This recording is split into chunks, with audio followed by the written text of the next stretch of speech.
that it will continue monitoring and evaluating the situation in Iran.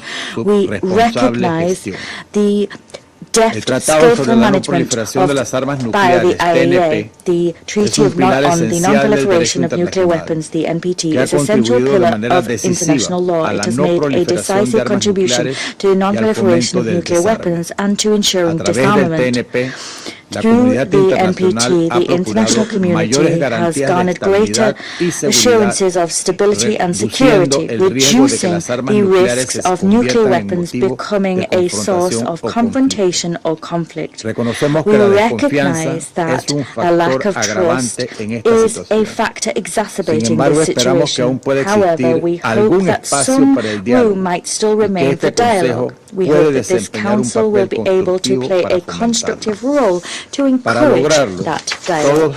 To achieve that goal, we must all, as we can, urge the parties to find a solution which avoids civilian populations becoming victims of an even worse conflict. Madam President, Panama is a small country, but the responsible owner indeed of a strategic interoceanic canal. We will always have recourse to international law as the pathway through which to resolve international disputes that could have global repercussions. As such, we support the immediate cessation of hostilities with the goal of offering an opportunity to genuine dialogue, a dialogue which will allow us to build lasting and peaceful solutions to conflicts. Thank you. I thank the representative of Panama for his statement, and I give the floor now to the representative of China. Thank you, President. I thank you for convening this emergency open meeting. I also thank Secretary-General Guterres for his statement, and ASD Yenta and Director General Grossi for their briefings. Yesterday, the United States conducted strikes on 3 Iranian nuclear facilities in Fordo, Natanz, and Isfahan. China strongly condemns the U.S. attacks on Iran and the bombing of nuclear facilities under the safeguards of the IAEA. The actions of the United States seriously violate the purposes and principles of the UN Charter and international law, as well as Iran's sovereignty, security, and territorial integrity. It has exacerbated tensions in the Middle East and dealt a heavy blow to the international nuclear non-proliferation regime. The international community must uphold justice and make concrete efforts to cool down the situation and restore peace and stability. In this connection, I wish to put forward 4 appeals. First, we call for an immediate ceasefire and ending the hostilities. In the context of the abrupt escalation of tensions in the Middle East, China is deeply concerned about the risk of the situation getting out of control. The parties to the conflict, Israel in particular, should reach an immediate ceasefire to prevent a spiraling escalation and to resolutely avoid the spillover of the war. The parties concerned should abide by international law, curb the impulse to use force, and avoid exacerbating conflicts and adding fuel to the fire. Second, we call for effective protection of civilians. The ultimate victims of all conflicts are the innocent people. China is deeply saddened by the large number of civilian casualties caused by the conflict.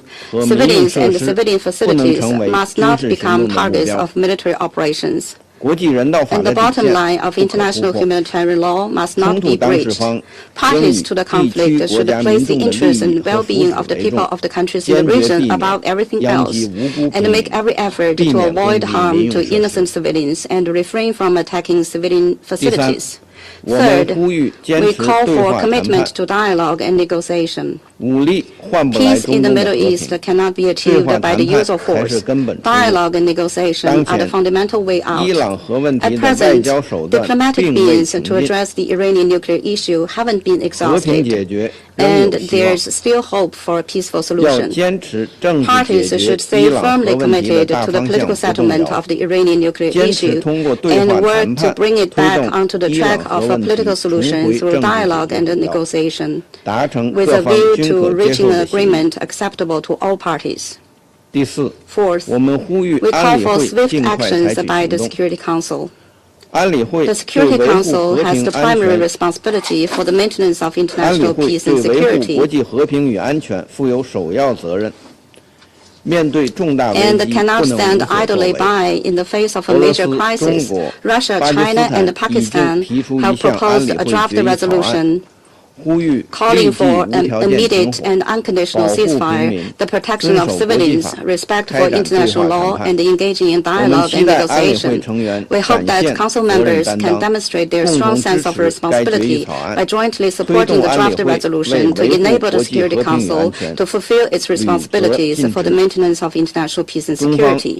China stands ready to work with the international community to foster synergy, uphold justice, and make unremitting efforts to restore peace and stability in the Middle East. Thank you, President. I thank the representative of China for his statement, and I now give the floor to the representative of Greece. Thank you, Madam President. Let me start by thanking the Secretary-General for his introductory remarks, as well as Assistant Secretary-General Guterres and Director General Grossi for the informative and timely briefings. Madam President, this is the third time in 10 days that this Council has been convened in an emergency meeting, and rightfully so. The situation is now more dangerous than at any point since June 13th. What the Secretary-General referred to as a defining moment for our collective future has now become a reality. We have taken note of the military action against nuclear-related sites in Iran and are monitoring with concern the evolving situation very closely. Madam President, allow me to raise the following 3 points. First, we reiterate our call upon all parties to show restraint. There is no need for more violence, especially given the potential grave consequences. It is critical for the IAEA inspectors to be able to resume their activity and check on the status of the stockpiles of enriched uranium, as well as of the remaining enriching capabilities of Iran. This is essential as the global non-proliferation architecture and regional, potentially global security come under intense stress. Second, I must reiterate a strong concern over the nuclear program of Iran, which should never be allowed to have nuclear weapons. We have time and again warned against non-compliance with the legally binding safeguards and JCPOA obligation. Against this background, Israel has the right to protect itself and live in peace and security with its neighbors. We can argue in this chamber, and so many times we have done, on whether Iran's nuclear program was exclusively peaceful or not. However, whatever the case may be, such high levels of enriched uranium in a region as volatile as the Middle East cannot but generate extreme uncertainty and instability. Third, it is of critical importance to ensure that civilians on all sides are protected. Last but not least, we take note with profound relief of DG Grossi's remarks that as of this time, we do not expect that there will be any health consequences for people or the environment outside the targeted sites. Madam President, in closing, allow me to highlight, in no uncertain terms, the value of de-escalation as a first step towards a sustainable peace. The international community and countries with influence must step in and offer a diplomatic way out, which must include the necessary security assurances. Involved parties need to act in full compliance with the UN Charter, international law, and international humanitarian law. Echoing the ancient virtue of sophrosine, self-restraint, we urge all parties to exercise the utmost moderation and engage in dialogue and diplomacy. I thank you. I thank the representative of Greece for his statement, and I give the floor now to the representative of Denmark. Thank you, Madam President. And I also thank the Secretary-General for his presence and remarks, and Assistant Secretary-General and Director General Grossi for their briefings and updates. Madam President, we are meeting again today as the situation in the Middle East continues to escalate. Attacks between Israel and Iran have continued since our last meeting on Friday. Civilian casualties and widespread suffering continue to rise on both sides. Last night, a targeted operation was carried out by the United States against 3 nuclear facilities in Iran. The continued escalation in the Middle East is a cause for great concern and poses a grave risk to international peace and security. Madam President, Denmark urges all parties to abide by the obligations under the UN Charter and international law. All parties must ensure protections of civilians and civilian infrastructure in line with international humanitarian law. Furthermore, And keeping in mind the words of Director General Grossi 2 days ago to this Council, all actions should be taken and the necessary restraint shown to reduce the risk of nuclear accidents, which could have devastating effects for the civilian population and the environment. Madam President, Denmark has persistently underlined that Iran must never acquire a nuclear weapon. That would be a serious threat to regional and global security. We have repeatedly expressed our concerns about Iran's accelerating nuclear trajectory and the fact that the IAEA is unable to assure that the Iranian nuclear program is exclusively peaceful. We welcome that the IAEA continues to monitor the situation and provide information on the nuclear safety and security implications. And we stress the importance of continued and timely exchange of information between Iran and the IAEA regarding issues related to nuclear safety, security, and safeguards. Madam President, the current trajectory is unsustainable and fraught with danger, not only for the region, but for international peace and security at large. De-escalation is not only necessary, it is urgent. We call on all actors to step back from the brink to prevent further escalation in the Middle East. We urge Iran to engage in negotiations and not to take any further action that could destabilize the region. At this critical moment, it is important that all parties refrain from steps that could lead to serious regional and global consequences. We further stress the need to protect maritime security and international trade routes, including via the Strait of Hormuz. Madam President, in closing, now is the time to return to negotiations in order to reach a diplomatic solution. We call on all parties to exercise the utmost restraint and to engage in a diplomatic negotiated solution, which is the only viable path towards lasting peace in the region and beyond. Denmark stands ready to work with all parties to that effect. I thank you. I thank the representative of Denmark for her statement, and I give the floor to the representative of the Russian Federation. Madam President, we're grateful to the Presidency of Guyana for swiftly convening today's meeting of the UN Security Council linked to the acutely dangerous development we've seen in the Middle East, developments which have been further exacerbated by the overnight US strikes on Iranian sites. We'd like to thank the UNSG for his keynote address, as well as to ASG Yencha and DG Grossi for their briefings. Russia condemns in the most decisive terms the irresponsible, dangerous and provocative actions committed by the USA against the Islamic Republic of Iran, a sovereign member state of the United Nations. As we know, in the early hours on the 22nd of June, the U.S. Air Force, in full cooperation and coordination with the Israeli Air Force, an Air Force which for over a week, in violation of the basic principles of international law, has been conducting massive strikes on Iranian infrastructure and sites, they together launched an unprovoked missile and bomb attack on 3 nuclear sites in Iran, sites under IAEA safeguards, Fordo, Natanz and Isfahan. In so doing, Washington yet again demonstrated its complete contempt for the position of the international community. Washington reasserted that to further the interests of its Israeli ally, it's prepared not only to turn a blind eye to the killings of tens of thousands of Palestinian women, children and older persons, but also to gamble with the safety and well-being of humanity as a whole. Through their actions, the U.S. has opened a Pandora's box. No one knows what new catastrophes and suffering it will bring.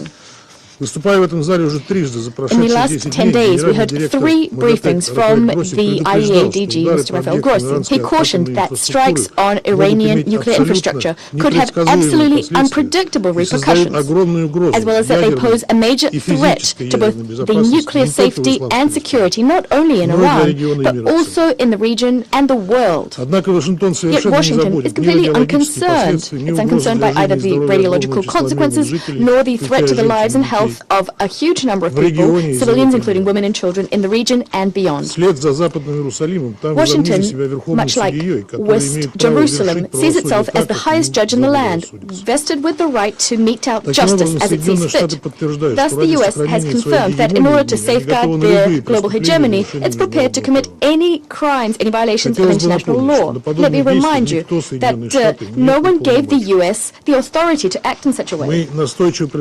We insistently offered our U.S. colleagues our mediation services so as to find a peaceful, mutually agreeable solution surrounding the Iranian nuclear program. Yet our U.S. colleagues are clearly not interested in diplomacy today. Responsibility for this falls squarely on the shoulders of the U.S. leadership, especially given that it is the U.S. leadership that not only publicly acknowledged its responsibility for these actions, but actually flaunted it, demonstrating wholesale disregard for the norms of international law and the UN Charter, as well as Security Council resolutions, including Resolution 487 and Resolution 2231, as well as the Non-Proliferation Treaty, the NPT. Madam President, just 2 days ago, here in this very chamber, we heard from many delegations, including the closest allies of the U.S. They called for a de-escalation and for the settlement of differences around the negotiating table. Yet our U.S. colleagues yet again ignored this position, the position of the entire international community, following Israel's lead, instead of checking Israel, instead of forcing it to halt the spiral of escalation. Today, we once again will be hearing from the U.S. representative.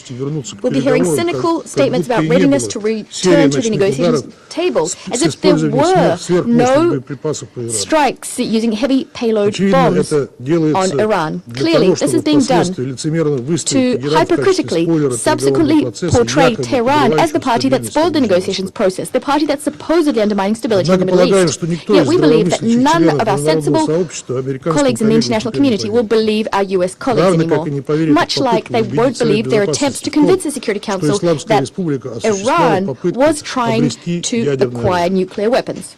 Let me remind you that back in March, high-ranking U.S. intelligence officials said that the U.S. does not have information about Tehran's attempts to develop military nuclear capabilities.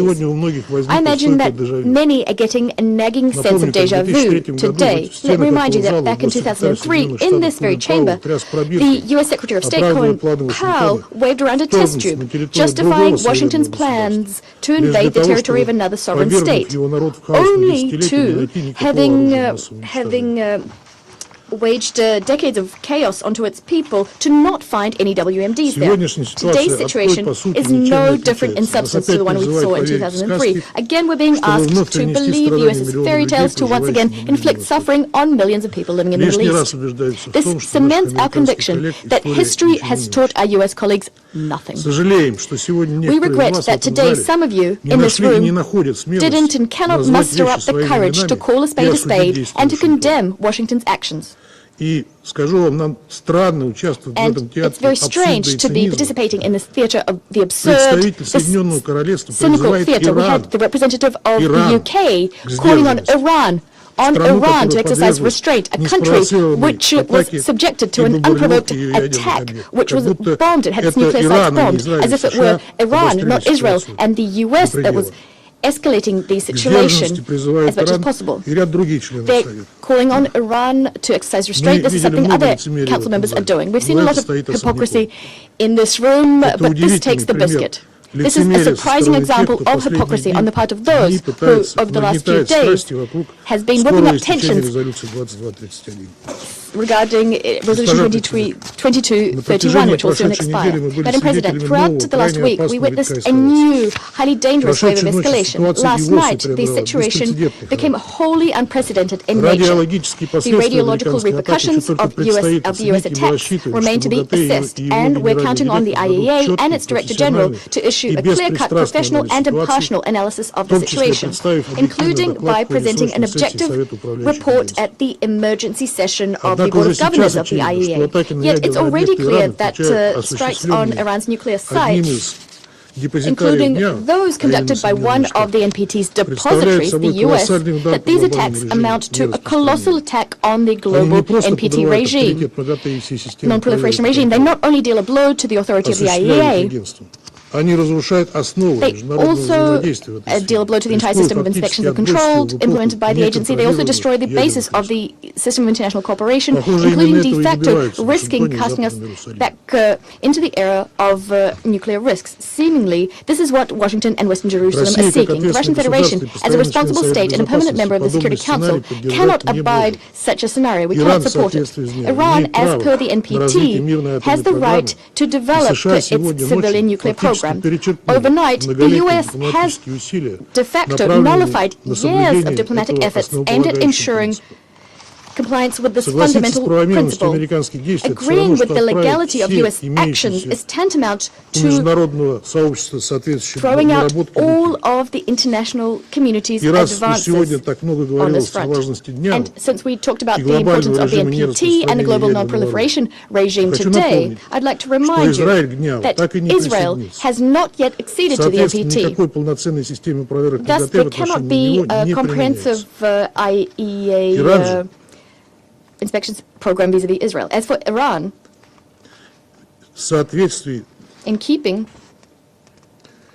I'd like to remind you that Israel has not acceded to the NPT, so no comprehensive IAEA inspections program vis-à-vis Israel is being implemented. As for Iran was and remains the most monitored IAEA state in the world. And instead of supporting Iran, we're getting bombardments of this country, including its civilians. This is a country, and this is being done by a country which has in principle refused to sign the NPT. This is an outrageous, cynical situation. It's very strange that the IAEA DG did not say a word about this, nor did he call on Israel to join the NPT, not once. Madam President, I think that everyone in this room can see full well that unless we stop the escalation, the Middle East will find itself on the verge of a large-scale conflict with unpredictable consequences for the entire international security system. Plus, the entire world might end up on the verge of a nuclear disaster. We call for an immediate cessation of aggressive actions by Israel and the U.S., restraint on the part of all parties, and return into the fold of international diplomacy and the negotiations process. Yet calls on the part of UN Security Council members are not enough. Based on the provisions of the UN Charter, and these are the very same provisions that those who are hypocritically staying silent today call for respect for in other cases. On the basis of these provisions, the Security Council is simply duty-bound to craft a collective decision which would make unacceptable strikes on Iranian nuclear infrastructure, which are under IAEA safeguards. To this end, we need, first and foremost, a clear-cut legal and political assessment of what happened. For all those who are not pursuing any hidden agendas nor double standards, this is patently obvious. To this end, the Russian Federation, China and Pakistan have prepared and disseminated this morning a short and balanced UN Security Council draft resolution, including a call for an immediate and unconditional ceasefire and for a search for a diplomatic solution surrounding the Iranian nuclear program. The text reflects the positions of an overwhelming majority of Security Council members expressed at our meetings held on the 13th and 20th of June. We're counting on the support of all Security Council members to ensure that the Council can, as soon as possible, send a signal about the need to immediately end the violence, something that the Secretary-General again called for inter alia. Unless the Security Council takes a clear-cut and principled position, further escalation is inevitable. We call on all Security Council members to adopt a responsible approach and to support the proposed draft. I thank you. I thank the representative of the Russian Federation, and I give the floor now to the representative of the United States. Thank you, Madam President, and thank you, Secretary-General Antonio Guterres, Assistant Secretary-General Miroslav Yencha, and Director-General Rafael Grossi, for your continued attention on this urgent matter of international peace and security.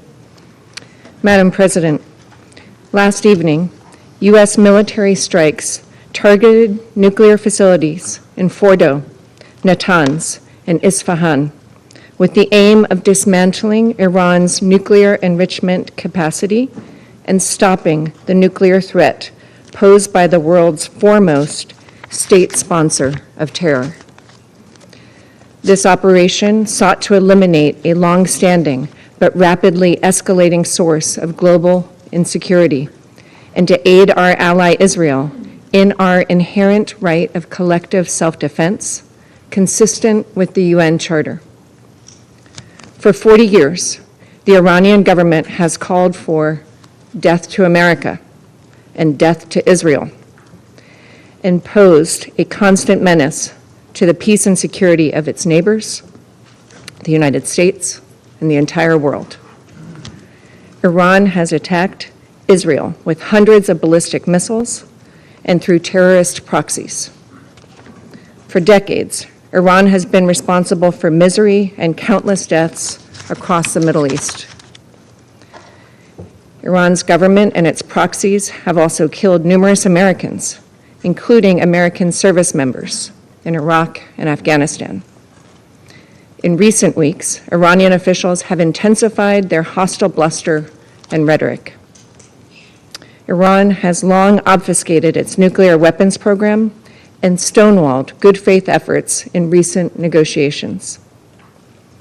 Madam President, the time finally came for the United States, in the defense of its ally and in the defense of our own citizens and interest, to act decisively. The Iranian regime cannot have a nuclear weapon. Let us be clear. Iran should not escalate. As President Trump said, any Iranian attack, direct or indirect, against Americans or American bases will be met with devastating retaliation. To fulfill its core mission of maintaining international peace and security, this Council must call upon the Iranian regime to end its 47-year effort to eradicate the State of Israel, to terminate its drive for nuclear weapons, to stop targeting American citizens and interests, and to negotiate peace in good faith for the prosperity and security of the Iranian people and all other states in the region. Madam President, a member state here today cast aspersions about hypocrisy and raised the forthcoming meeting on UN Security Council Resolution 2231. In that regard, I would point out that the recent IAEA report on verification and monitoring of Iran's noncompliance with obligatory nuclear safeguards shows clearly that Iran has been continuing to accelerate its nuclear activities without any credible civilian justification. We look forward to discussing the implications of this report and its broader implications on Tuesday, when the Secretariat briefs on the report on implementation of UNSCR 2231. Thank you, Madam President. I thank the representative of the United States for her statement, and I give the floor now to the representative of Slovenia. Thank you, Madam President. Secretary-General, thank you very much for your remarks. And thank you also to Director General Grossi and Secretary-General, Assistant Secretary-General Janša for their briefings. Madam President, this body is mandated to work for maintenance of international peace and security. There are moments in this chamber and outside, pivotal moments that shape our collective future. We believe today's debate is one of them. Slovenia denounces the sharp military escalation. This escalation risks to further exacerbate an already extremely dangerous and unstable regional situation and is threatening international peace and security. Therefore, we join the Secretary-General's call on the parties to the conflict to disengage from further escalation and retaliation. We call for an immediate ceasefire. Madam President, we further call on the parties to the conflict to respect the UN Charter and international law, including the international humanitarian law. As we have been proven time and time again, violence and military conflicts lead nowhere but to an ever greater suffering of the innocent people of the Middle East. We are deeply alarmed about the toll of the ongoing situation on civilians, the chaos and the fear it is sowing. Madam President, Slovenia remains concerned about the size and unclear nature of Iran's nuclear program. We reaffirm our firm rejection of nuclear proliferation. At this point, I wish to express our full support to the work of the International Atomic Energy Agency and to you, DG Grossi. At this critical moment, with so much at stake, we must insist on diplomacy. A tailored diplomatic solution is needed. We welcome attempts of maintaining a diplomatic path in the recent days, namely the meeting of the E3 and the EU with Iran, and call on everyone else to follow this path. We call on the parties to the conflict and those with influence on them to prioritize diplomacy and peace and to return to the negotiating table. This must include Iran's nuclear question, leading us to establishing a credible, comprehensive, and verifiable solution, as well as dealing with other regional crises, including Gaza. Madam President, let me repeat. This is not a time for further escalations. This is not a time for retaliatory measures. It is time for de-escalation and diplomacy. It is time for peace. And we call on all leaders to show leadership for peace. I thank you. I thank the representative of Slovenia for her statement, and I give the floor to the representative of Somalia. Madam President, at the outset, Somalia wishes to thank the Presidency for convening the Council again in response to escalating and grave developments in the Middle East. We also extend our appreciation to the Secretary-General for his introductory remarks and to DG Grossi and ASG Yanka for their thorough updates on this worrying and rapidly evolving threat to international peace and security in the Middle East. The recent attacks on nuclear facilities of Fordo, Natanz, and Isfahan in Iran represent a perilous escalation that threatens to engulf the entire region in an uncontrollable cycle of violence, suffering, and destruction. Somalia condemns any acts of aggression that violate the sovereignty and territorial integrity of member states. Such actions are in clear contravention of the principles enshrined in the Charter of the United Nations, in particular Article 2, Paragraph 4, which prohibits the threat or use of force against any state. We reaffirm the importance of respecting the sovereignty and territorial integrity of the Islamic Republic of Iran. Our delegation believes that all member states share responsibility to act in accordance with these principles and commitments. Madam President, at this critical moment, 4 urgent actions must guide our collective response. First, uphold international law and the UN Charter. We call for respect of the sovereignty and territorial integrity of all states and adhere to the principles of good neighborliness and to resolve disputes through peaceful means. Violations of these principles imperil countless lives and deepen regional crisis. Second, pursue de-escalation and comprehensive ceasefire. We urge all sides to work towards de-escalation and achieve immediate and unconditional ceasefire in order to restore calm and confidence-building measures. The Security Council must support every diplomatic initiative aimed at reducing tensions and preventing further conflict. Third, the return to negotiations on non-proliferation. Somalia reaffirms the urgent necessity of returning to negotiations regarding the Iranian nuclear program. Our delegation believes that the only viable path forward is a swift recommitment to talks on non-proliferation in line with relevant international resolutions. we further reiterate our call for the establishment of a Middle East zone free of nuclear weapons and for all regional states to join the Treaty on the Non-Proliferation and Nuclear Weapons. Lastly, protection of civilians and safeguarding nuclear facilities. We emphasize the paramount importance of protecting civilians and civilian infrastructure. Also, we urge all parties to exercise restraint and refrain from targeting nuclear facilities, particularly under IAEA safeguards, given the grave risks such actions pose to populations, regional stability, and the environment. Equally important is to guarantee freedom of navigation in international waterways and to refrain from actions that undermine maritime security.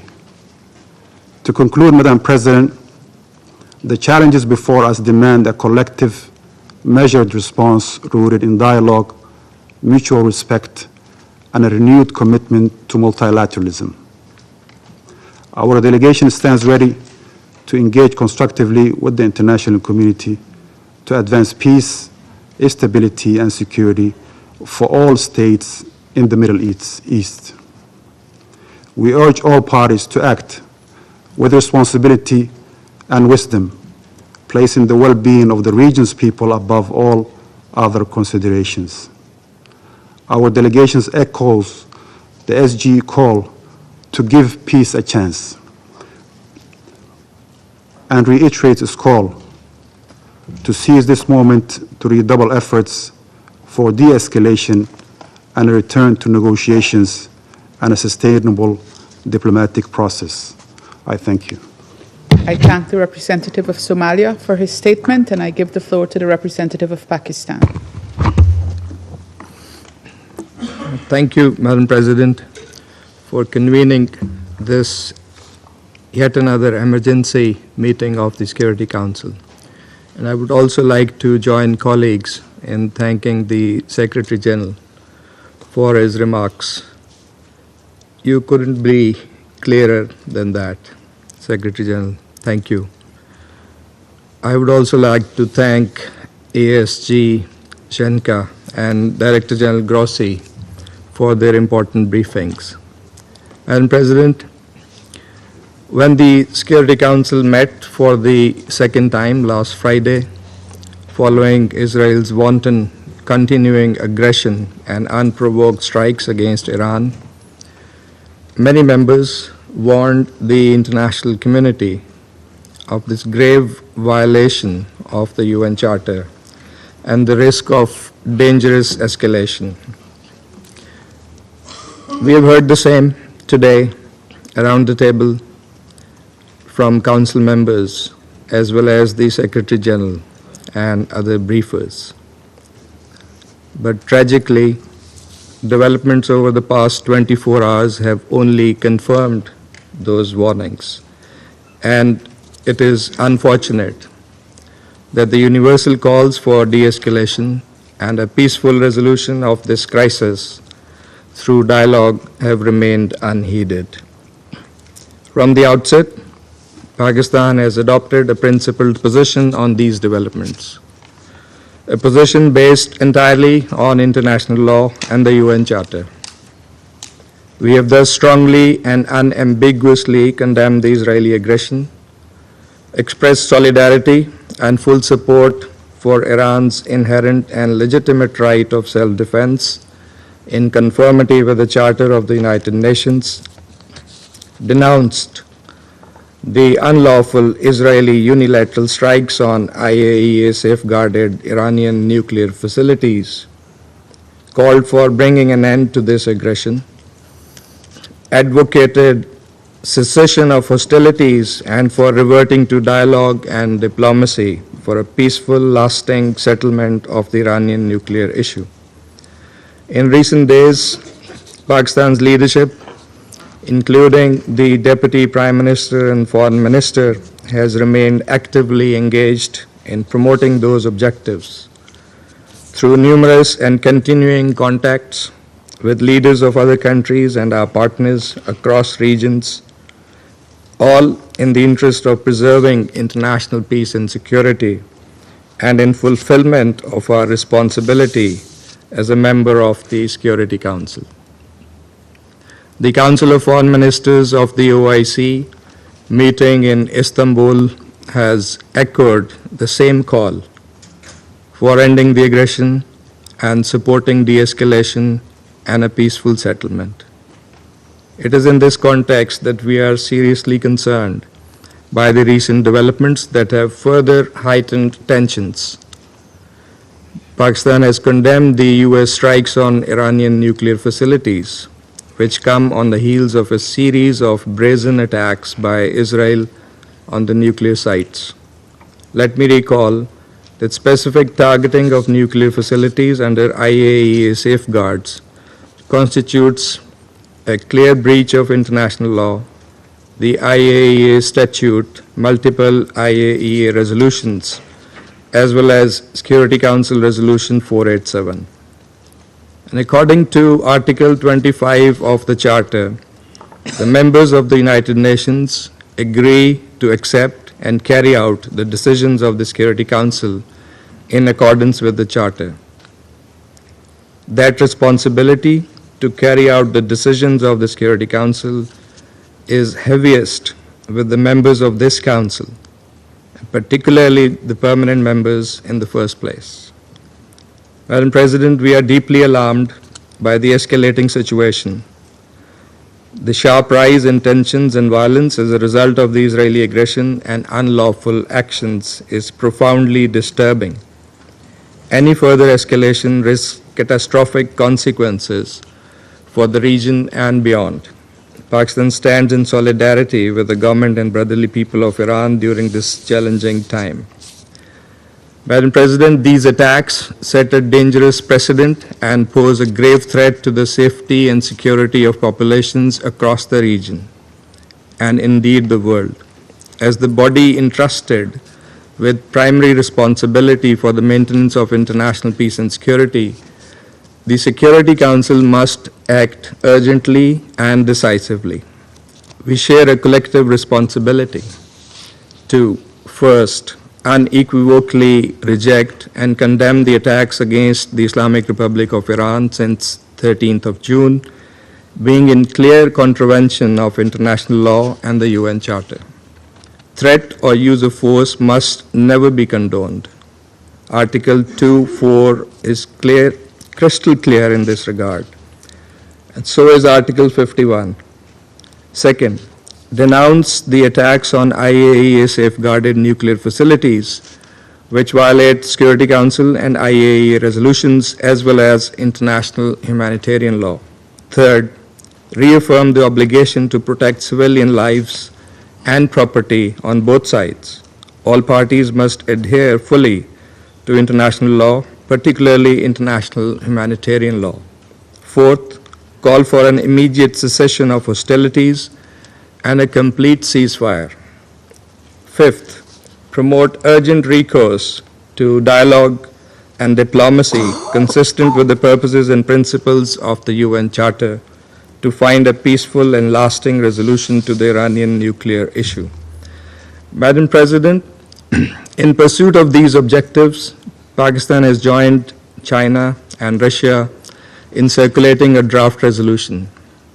Among other things, this resolution calls for an immediate and unconditional ceasefire, urges all parties to refrain from further escalation, demands the urgent protection of civilians and civilian infrastructure, and supports a diplomatic path forward on the Iranian nuclear issue that is acceptable to all parties.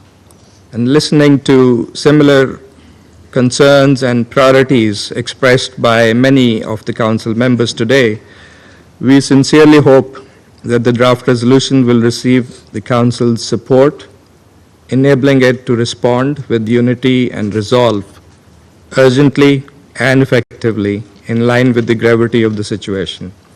And Pakistan stands ready to engage constructively with all Council members in this regard. Madam President, the Middle East, already burdened by prolonged instability, history of Israeli illegal occupation, and continued denial of the Palestinian right to self-determination and statehood cannot absorb another crisis. We must act now to prevent the situation from spiraling further out of control. History has taught us that the use of force and unilateral military actions only deepen conflicts and entrench divisions, with tragic human and humanitarian consequences. Dialogue and diplomacy remain the only path forward.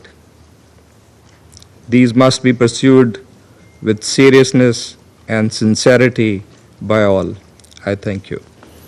I thank the representative of Pakistan for his statement, and I give the floor to the representative of Algeria.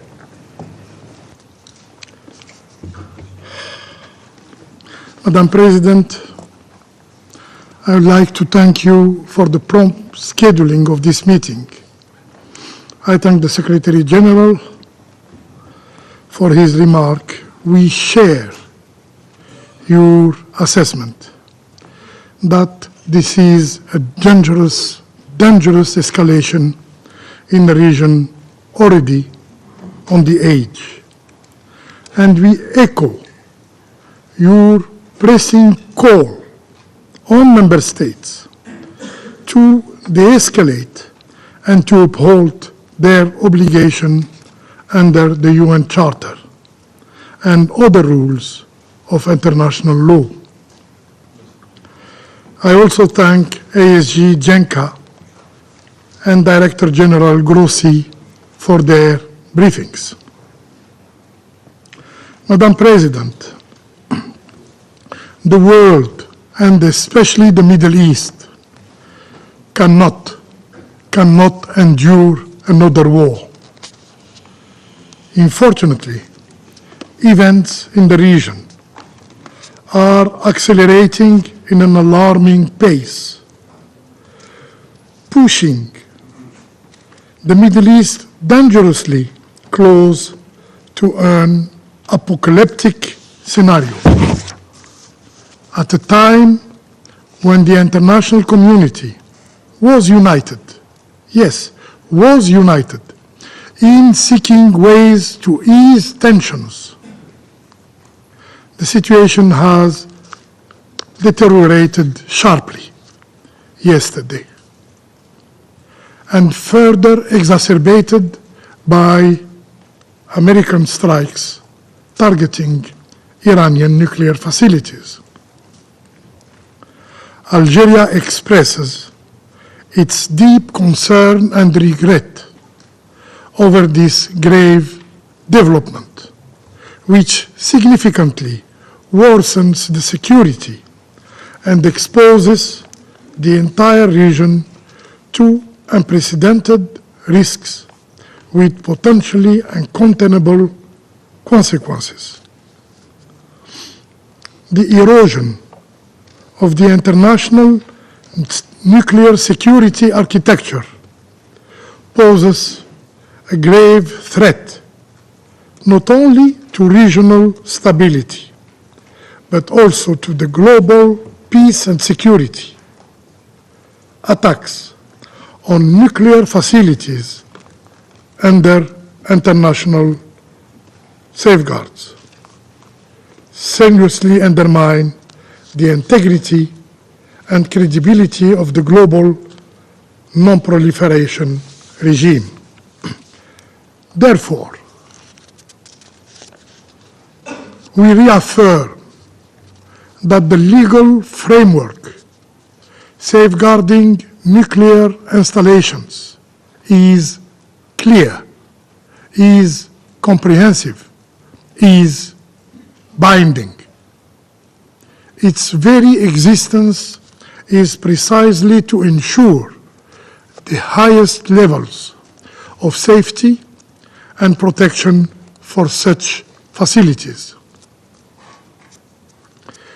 The resolution of the IAEA General Conference repeatedly and explicitly state that, I quote, any armed attack on and threat against nuclear facilities devoted to peaceful purposes constitute a violation of the principles of the United Nations Charter, the international law, and the statute of the agency. These resolutions remain fully valid and applicable to the current situation. Under no circumstances should nuclear facilities be subject to attack. Upholding international law is not optional. It is a binding obligation upon all member states. Madam President, what lies ahead?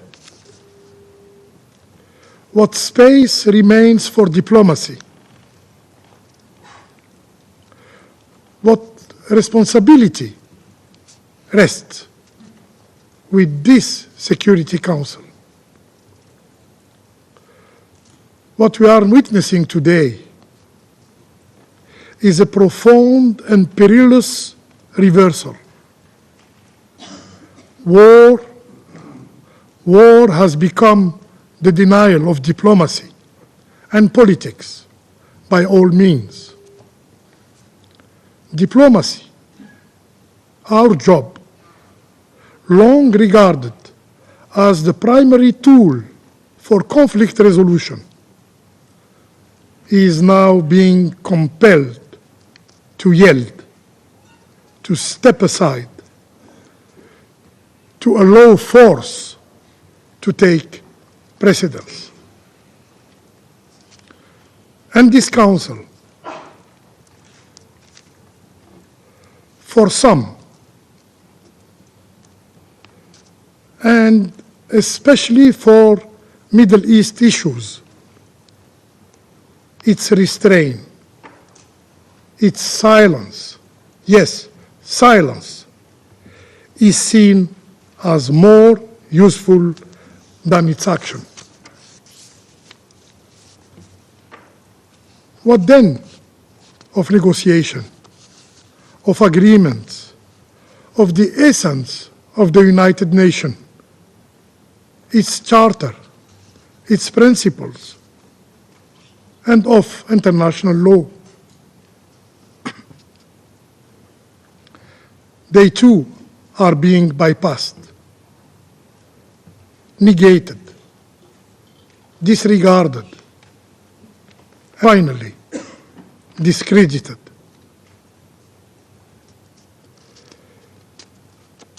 Future generations will remember not only what we said, but what we did, or what we failed to do. We, the Security Council members, especially the elected one. Madam President,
I also express our appreciation to Assistant Secretary-General Miroslav Yencha and IAEA Director General Grossi for responding swiftly to our urgent request to brief the Security Council. Colleagues, just 2 days ago, we met in these chambers and made urgent calls for diplomacy and de-escalation in relation to the ongoing conflict between Israel and Iran. The Secretary-General appealed to give peace a chance, and many of us echoed that call. Guyana, like so many other countries, including on this Council, has consistently called for Israel and Iran to exercise maximum restraint and to avoid any miscalculations that would further plunge the region into deeper crisis. Colleagues, for months, we have listened to the increasingly dangerous rhetoric and threats. However, what we need at this time is leadership and diplomacy. In this context, Guyana offers the following considerations.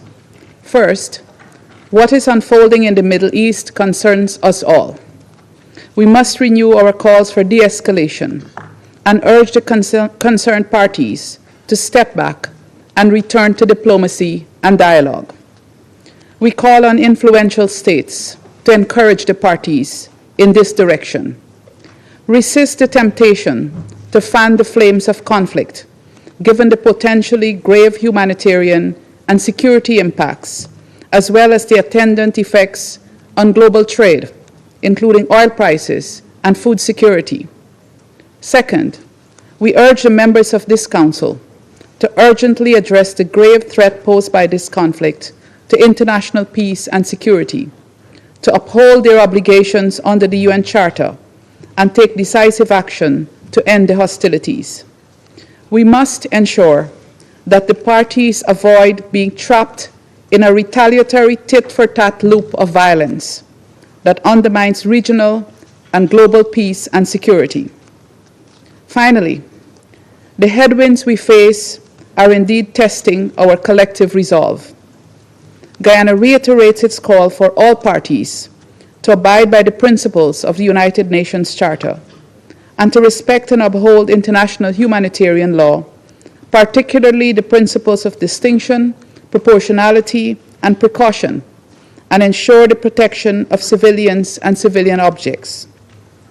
We also reiterate that the right to self-defense absolves neither party of their responsibilities and obligations under international law. I thank you. I resume my function as President of the Council. Before opening the floor, I would like to remind all speakers that this is a formal meeting of the United Nations Security Council and of the need to ensure proper decorum in the delivery of their statements and to refrain from personal attacks. I now give the floor to the representative of the Islamic Republic of Iran. Thank you. In the name of God, the compassionate, the merciful, thank you, Madam President. for your valuable effort to promptly convening this emergency meeting in your capacity as the President of the Security Council.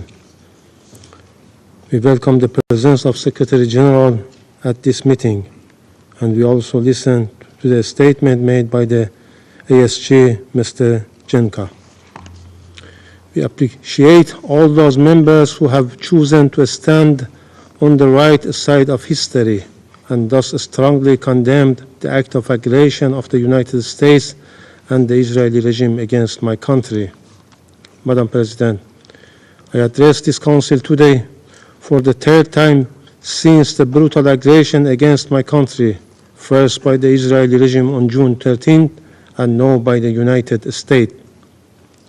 I speak with utmost urgency and grave concern on behalf of our people, a peace-loving nation of nearly 100 million people. Today, another stain was recorded in the political history of the United States. After the illegitimate Israeli regime failed to do the worst dirty work, Trump was forced in the early hours of Sunday, June 22, to personally carry out the most sordid part of this vile agenda. Once again, the internationally wanted war criminal Netanyahu succeeded in hijacking U.S. foreign policy, dragging the United States into yet another costly, baseless war. America has once more recklessly chosen to sacrifice its own security merely to safeguard Netanyahu. Once again, the world has witnessed the blatant corruption of the U.S. political system and its leaders. As an independent, peace-seeking nation, the Islamic Republic of Iran had repeatedly warned the warmongering U.S. regime to refrain from stumbling into this quagmire. Even though Iran reserves its full and legitimate right under international law to defend itself against this blatant U.S. aggression and its Israeli proxy, the timing, nature, and scale of Iran's proportionate response will be decided by its armed forces. Throughout history, the resilient and united Iranian nation has withstood deeper wounded and faced more vicious enemies, and this time too. It will show its dignity, strength, and greatness to the world. Over the past 10 days, the Israeli barbaric assault, the international bodies, including the UN Security Council and the International Atomic Energy Agency, have been provided with all the necessary information and warning. Yet, they have proven once again that the so-called 8 decades-long quest to prevent war and aggression is hollow and powerless in practice. Madam President, history will not forget these tragic days. It is profoundly heartbreaking that a peace-loving country, one of the founders of the United Nations with over 5,000 years of culture and civilization, responsible party to the UN Charter and the NPT, and non-nuclear weapon state, has been under armed attack by an illegitimate regime, no by its chief backer, the United States, but possesses thousands of nuclear warheads. The United States, a permanent member of this Council, the depositary of the NPT, and the only state that has ever used nuclear weapons, murdering millions in 2 cities, has now once again resorted to illegal force, waged a war against my country under a fabricated and absurd pretext, preventing Iran from acquiring nuclear weapons. What a bitter and tragic irony. Madam President, this U.S. and Israeli regime aggression is a clear and flagrant breach of international law. It breaches the preliminary norms of prohibition of aggression and the very fundamental principles enshrined in the UN Charter, namely Article 2.4, which categorically prohibits the threat or use of force against the sovereignty and territorial integrity of any member state. This illegal act also violates the Charter, a statute of the IAEA, relevant resolution of the Agency General Conference, Security Council Resolution 487 and 2231, as well as the NPT itself. Colleagues, while the representative of the United States continues to make baseless accusations against Iran, the international community is well aware of the well-documented and dark record of military intervention, illegal use of force against other sovereign states, and sponsorship of terrorism by the United States in the Middle East and across the world. The facts speak for themselves. All U.S. allegations against Iran are unfounded, with no legal basis and politically motivated. One clear example is the horrific and cowardly assassination of martyr Major General Qasem Soleimani and his companions. He was cowardly and deliberately assassinated while visiting Iraq at the formal request of the Iraqi government. This crime carried out by the United States forces on direct order of the then President of the United States, who yesterday again claims the responsibility for such a heinous crime. Major General Soleimani remains a hero for our people and the nation in the region for countering terrorist group, in particular Daesh. Madam President, from its illegal invasion of Iraq and Afghanistan to its catastrophic intervention to Libya, the United States had ignored the UN Charter, shattered entire societies, and destabilized the region for decades. The people of these countries continue to pay the price for these reckless policies. Madam President, Israeli attack on June 13 and the U.S. aerial strike on June 21 did not occur in vacuum. They are a direct result of the illegal and politically motivated actions of the United States and its European partners, the United Kingdom, France, and Germany, as well as biased conduct of the IAEA Director General. Undoubtedly, the United States, the UK, and France, three permanent members of this Council, along with the Israeli regime and the IAEA General Director, will bear full responsibility for the death of innocent civilians in Iran, especially women and children, and for destruction of vital civilian infrastructure.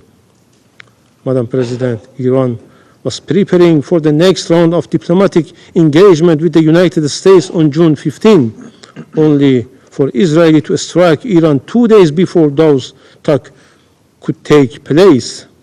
In fact, Israel decided to destroy diplomacy. The so-called offer of diplomacy was nothing more than a deceitful policy to mislead the international community. This week, as our foreign minister held talks with the E3, European Troika, and the European Union, the United States decided to destroy the diplomacy. What conclusion can be drawn from this situation? From the perspective of Western countries, Iran must return to the negotiation table. But as Iran's foreign minister mentioned, how can Iran return to something it never left, let alone? Madam President, the pattern is evident. The NPT, a cornerstone of non-proliferation regime, has been manipulated into a political weapon. Instead of granting parties legitimate right to peaceful nuclear energy, it has been exploited as a pretext for aggression and unlawful action that jeopardize the supreme interest of my country. The selective double standards behavior of IAEA board and the Security Council turning a blind eye to Israeli past attack on Iraq's Osirak reactor. It assaults on Iran nuclear sites under IAEA safeguards, and its ongoing aggression is a moral, political, and legal disgrace. This shame will forever tarnish the credibility of these international bodies. With such blatant bias, there is no assurance that the other NPT member will not face similar aggression. Madam President, for more than 2 decades, Israeli, an outlaw nuclear-armed regime that refused to join the NPT despite Security Council Resolution 487, has promoted the deceitful and false narrative that Iran is on the cusp of acquiring a nuclear weapon, while there has not been even one shred of evidence to substantiate such baseless allegation. Iran's consistent diplomatic engagement made in good faith, leading to the JCPOA and its full compliance with the commitment therein with the UN Security Council Resolution 2231, demonstrate the very peaceful nature of its nuclear program. Madam President, Iran is acting within its inherent unlawful right of self-defense under Article 51 of the UN Charter. We will take all measures deemed necessary at our disposal to protect our people, our sovereignty, territorial integrity, national and vital interest, and our peaceful nuclear program in accordance with international law. Once again, I would like to remind this esteemed body of its legal and moral obligation. If this Council and the United Nations built to maintain international peace and security fail to act at this decisive moment, they will forever lose their credibility and relevance. Israel and the United States are the chief culprits for eroding the rule of law, undermining international law, the IAEA statute, and the non-proliferation regime. However, the silence, double standards, and complicity of international organizations and some Western countries, including France and the UK, are equally reprehensible. The UN Security Council should immediately act under Chapter 7 of the United Nations Charter to redress such injustice and gross violation by strongly condemning the blatant aggression, violation, and heinous crimes committed against the Islamic Republic of Iran, adopting effective enforcement action against the aggressor, hold the United States and Israeli regime fully accountable, place the Israeli nuclear facilities under agency safeguard. This is a historic test for this Council, for the United Nations as a whole. Every state and every responsible actor must rise to this occasion and condemn without ambiguity. These blatant crimes, failure to do so will lead to the gradual decline of the very aspiration of the non-proliferation regime and normalize a dangerous precedent when might, our rights, right, and where the fundamental principles of the UN Charter are trampled without consequences. Madam President, distinguished colleagues, we stand at the crossroads. Let us be the moment we put an end to impunity, the moment we uphold the principles on which this Council was founded. This Council must act decisively. Silence will be complicity in these crimes.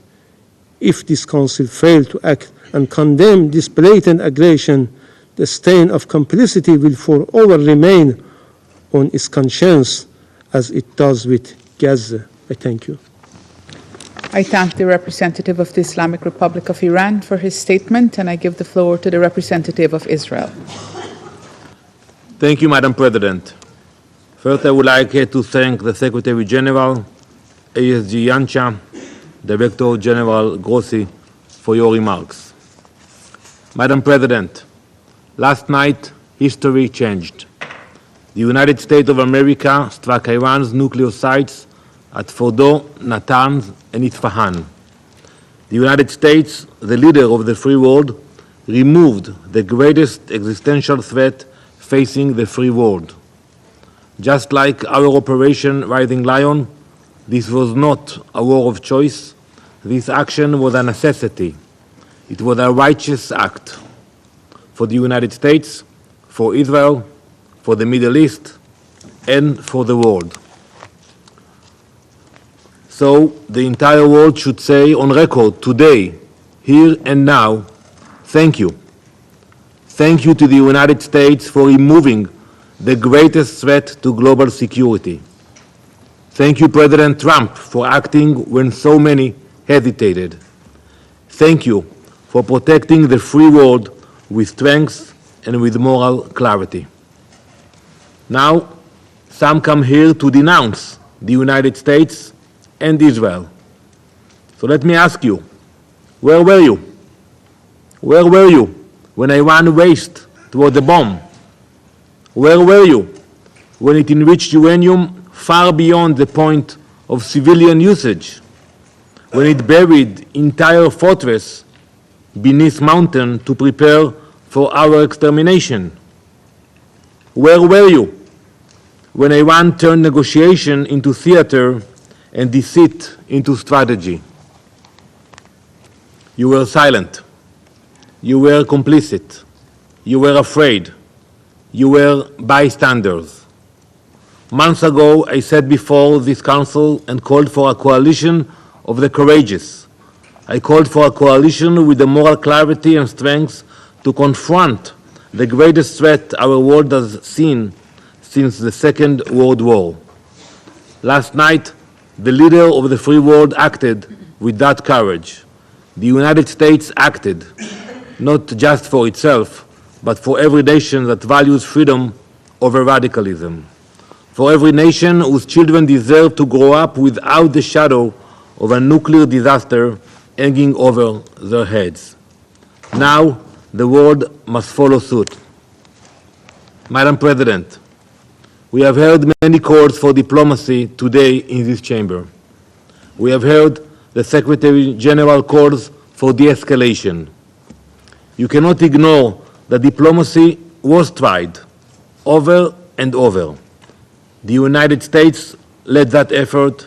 Many nations here in this room engaged in diplomacy with determination and good faith. But the regime in Tehran had other plans. It used the negotiating table as camouflage, a delay tactic, a way to buy time while building missiles and enriching uranium. Iran negotiated agreements it never intended to keep. It made commitments it never honored. It answered deadlines with defiance and met oversight with obstruction. The free world gave it every chance. We gave it months, we gave it years, we gave it every possible off-ramp. Iran would not move. So it had to be moved. The regime goal was never peaceful energy. Its goal was death and destruction. Its nuclear program was not a diplomatic puzzle. It was a loaded gun pointed at the heart of the international system and the stability of the world. To those who now fake concern and cry escalation, we say, this is what the last line of defense looks like, when every other line has failed. Make no mistake, the cost of inaction would have been catastrophic. A nuclear Iran would have been a death sentence just as much for you as it would have been for us. Madam President, while Iran fired rockets at synagogues, mosques, schools, and homes, the United States acted with precision, as does Israel. Israel's targets are not cities. They were not civilians. They were not homes or schools. They are ballistic missile launchers and nuclear sites. This is a moral difference between us and them. They seek chaos, we seek order. They build weapons to destroy the world, we build partnerships to protect it. As you all know, we have already gained air superiority across Iranian skies. We have acted with purpose. We have acted with restraint. And we will act with the moral clarity that has always defined our people. Iran's reach extends far beyond our borders. It arms militias in Iraq. It commands terror in Lebanon. It funds Houthis in Yemen. It plots murder in Europe. And it threatens every capital in the West with its growing arsenal of ballistic missiles. You cannot sit this one out. You cannot condemn the firefighters while the arsonist tries to light more fires. You cannot protect peace by appeasing evil. Colleagues, Israel did not seek this moment, but when that moment came, we did not flinch. We know what happens when the world turns a blind eye to threats too terrible to imagine. This time, we acted, and this time, we were not alone. Let the record show, when the world stood at the edge of a nuclear disaster, America stepped forward. When time ran out, America showed courage. And when the moment came to confront the forces of extinction, America led. Now it is time for the rest of the world to guarantee that the threat of a nuclear Iran never returns. Thank you, Madam President. I thank the representative of Israel for his statement, and I give the floor to the representative of Kuwait. شكرا سيدة الرئيسة. Thank you, Madam President. Allow me at the outset to wish you and your friendly country to thank you for quickly calling for this meeting, and to thank the Secretary-General for being here and for his righteous words at the start of this session. I also thank Mr. Miroslav Lencha and Mr. Grossi for their valuable briefings. Ladies and gentlemen, member of the Security Council, on behalf of GCC countries that include the State of United Arab Emirates, the Kingdom of Bahrain, the Kingdom of Saudi Arabia, the State of Qatar, the Sultanate of Oman, and my country, Kuwait, we reiterate that the GCC group follows with grave concern the accelerating developments in the region, particularly the most recent developments that included the targeting of nuclear facilities inside Iran, in a dangerous development that threatens regional and international peace and stability.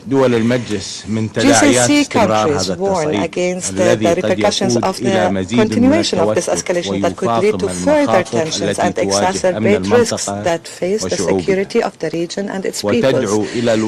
We call for an immediate cessation of military actions and exercise of maximum restraint, avoiding anything that could lead to a spillover of this conflict, while reiterating that dialogue and diplomatic means are the best means to address conflicts and reach peaceful solutions. In this context, GCC countries reiterate the importance for this Council and the international community to shoulder their responsibilities fully towards stopping these violations and to genuinely work on ensuring the respect of the sovereignty of states and the safety of their critical facilities, including nuclear facilities that are under the IAEA safeguards regime.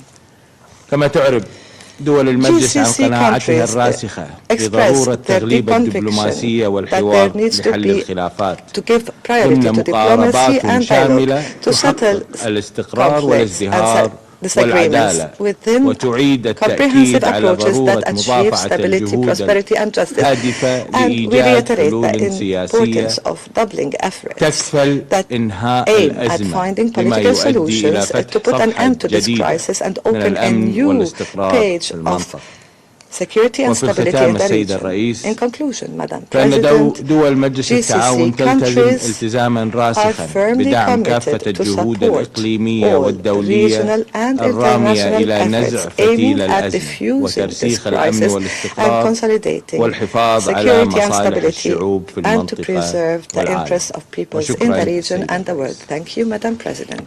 I thank the representative of Kuwait for his statement, and I now give the floor to the representative of Iraq.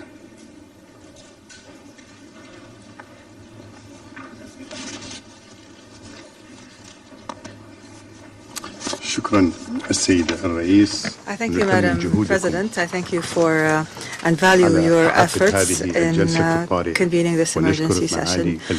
We thank His Excellency the Secretary-General for participating in this meeting and acknowledging the gravity and the repercussions of the current situation and his calls for de-escalation. We thank the Assistant Secretary-General as well as the Director-General of the IAEA. Madam President, the Security Council meets today in an emergency session, and it bears upon its shoulders the task of maintaining international peace and security at a time when our region is witnessing a dangerous escalation that threatens to destabilize the world and the region. Iraq speaks in a moderate voice and expresses its extreme concern over the accelerating and dangerous developments that the region is witnessing, at the forefront of which is the ongoing military escalation and the ensuing military attack against 3 nuclear reactors in Iran. And we believe in Iraq that this attack is a dangerous escalation and a direct threat to regional and international peace and security. It risks increasing the chances of conflict and the chances of the war expanding as other regional and international parties join the fray with no authorization by the Security Council. This raises serious questions on the respect for the global order that is based on international legitimacy. Madam President, the developments that the region and the current conflict have witnessed is a true test of the rules-based international system that is based on international law and the UN Charter. Unilateral actions that bypass the Security Council weaken the prestige of the international organization and keep the door open to military chaos with unpredictable consequences. Moreover, targeting nuclear facilities, regardless of the disagreements over such facilities, is a dangerous precedent that runs counter to diplomatic efforts that aim to resolve the nuclear file through dialogue and international controls, especially the role of the IAEA in this matter.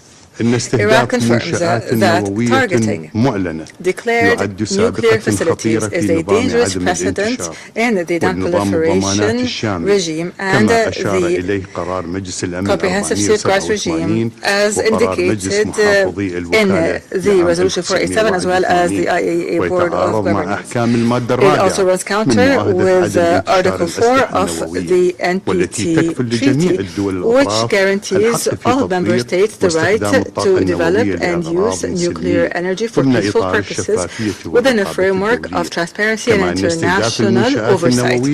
Targeting nuclear facilities could lead to catastrophic radiation leakage that would go beyond the borders of the targeted state and would pose a direct threat to the lives of nearby human beings and the environment, including Iraq. We note the dangerous nature of cross-border radiation leakage and how it affects the countries and peoples of the region. This is a serious danger, and we warn of the dire environmental and human consequences of this. We regret to note that this military development has narrowed the timeline and diplomatic horizon for a potential peaceful resolution. Moreover, it did not give negotiations and political attempts to resolve tensions a chance. It also prevented the IAEA from performing its technical role in accordance with its mandate as stipulated by its statute, which is to verify the nature of nuclear activity. Madam President, our region and over the past decades has witnessed repeated situations of tension and instability. Our peoples have suffered from war and conflict that have brought death upon the people and destruction upon the infrastructure and have obstructed development offers. We find ourselves today before a dangerous crossroads that threatens to ignite a comprehensive and all-out regional war. with the ensuing violation of the sovereignty of states, to repeated violations of their airspace and territories as neighboring states, with the catastrophic economic impacts of that, as global supply chains are experiencing severe disruptions, and the economies of the region are facing major challenges, and as threats continue to endanger maritime passages, which are the lifeline of international trade and the economy of states. Iraq, and based on its geographic location and regional role, is directly impacted by these developments. We have recorded repeated violations of our airspace by the conflicting parties. We consider this a violation of the sovereignty of Iraq and the violation of international law and the United Nations Charter. We renew our firm rejection that Iraq absolutely rejects the use of its territories or airspace to carry out military operations that harm the safety and security of any state in the region, regardless of the party involved or the purposes invoked. In closing, Madam President, Iraq stresses the need to reinstate trust in joint international action. The Security Council must once again be the main forum where crises are handled. We stress the importance of respecting the sovereignty of states whose territories and airspace must not be used in any military confrontation without their consent.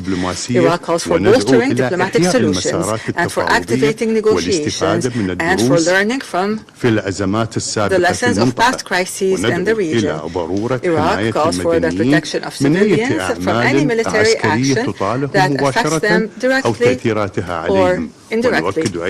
The peoples of our region are looking to this Council and expecting it to shoulder its historic and legal responsibilities at this crucial juncture, so that wisdom and dialogue would prevail, so that we must work together to lay down the foundations of stability and peace in the region, foundations of justice and respect for international law and international humanitarian law. We call on all parties to avoid further escalation and to return to serious and responsible dialogue in order to maintain the stability of the region and the world. I thank you. I thank the representative of Iraq for his statement. There are no more names inscribed on the list of speakers. The meeting is adjourned.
guerra mundial, e disse que isso foi o último ataque no primeiro, todas as tentativas de diplomacia para o Irã falharam.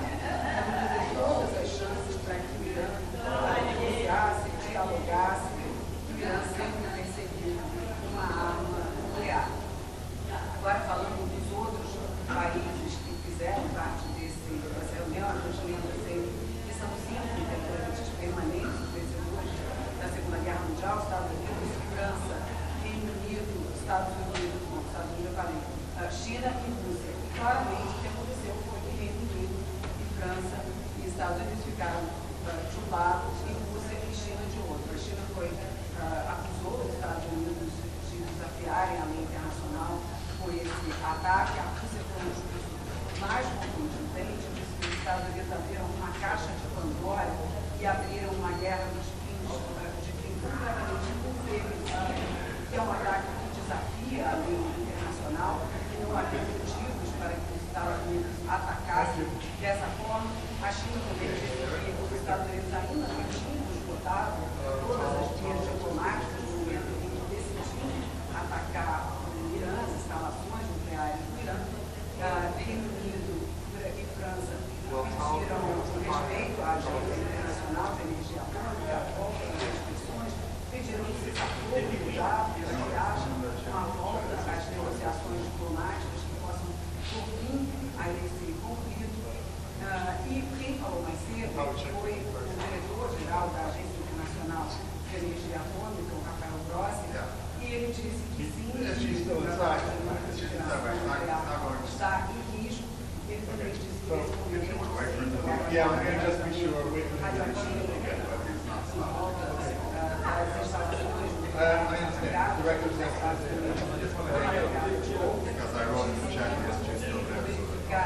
que houve de fato estragos às instalações de produtores,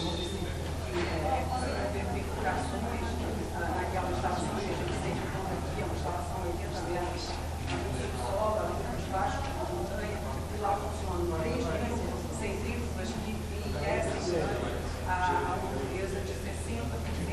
Sempre lembra que 90% é o percentual necessário para fabricar uma bomba atômica. Então, Rafael Grossi alertou os perigos de desrespeitar a Tratado de Não Proliferação Nuclear.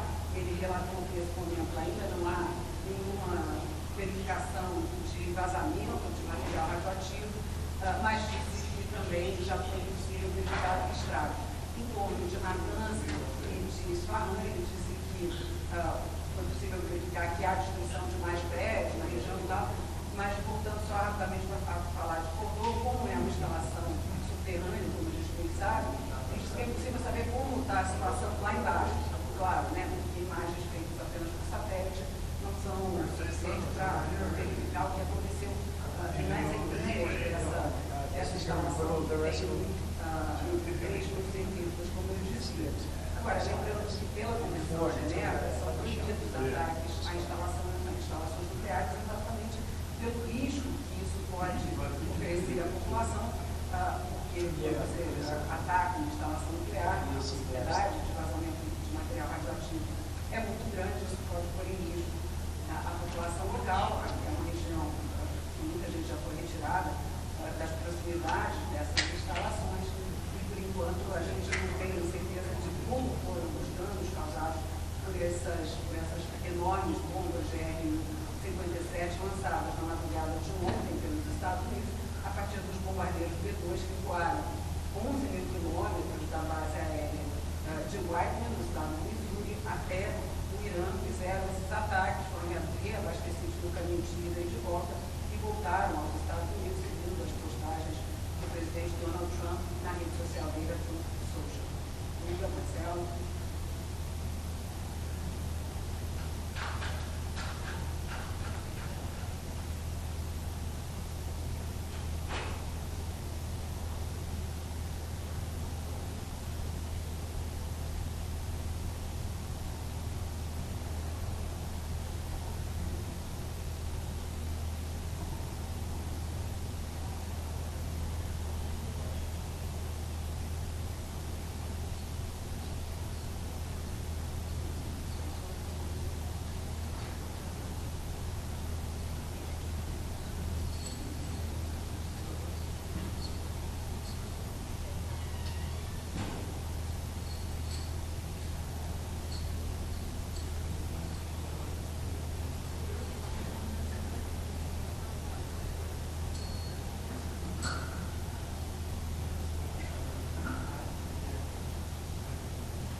Hey, Tom, yes, sir.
having an expectation. I don't know.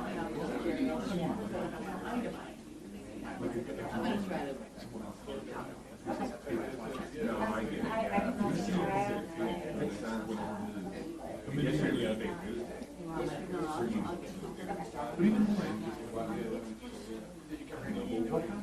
Yeah, for Livonia. How's that one? Yeah. The one in Livonia was all over. It was predominantly 70% of the people of the age of 70. No, I saw it one time in Detroit. It was much younger, but more multicultural. Livonia was all 7-year-old white ladies. Well, actually, the stream they just started it right after. Was it? Is that the one where the? Yeah, they showed up by Clark Park or something. I heard it. The reporter walked up there. What's going on? The guys were running around. They had to do things. Was it the Outlaws?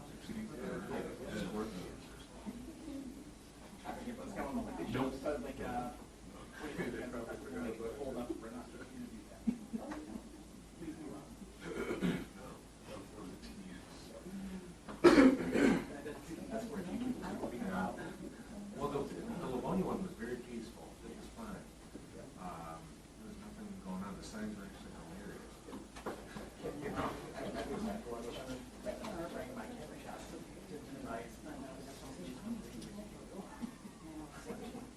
Because there was a lot of them.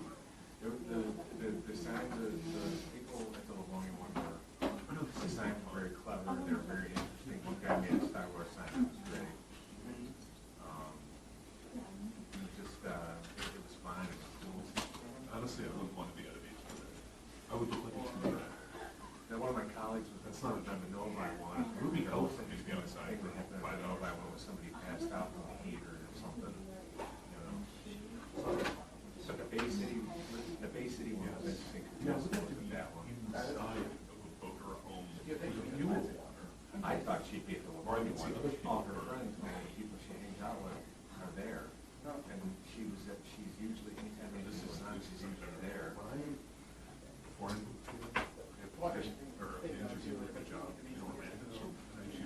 went down there. 99 degrees, with 100% humidity at 8 o'clock. I was like, I'm not doing this. I couldn't. I think the same thing was like this morning.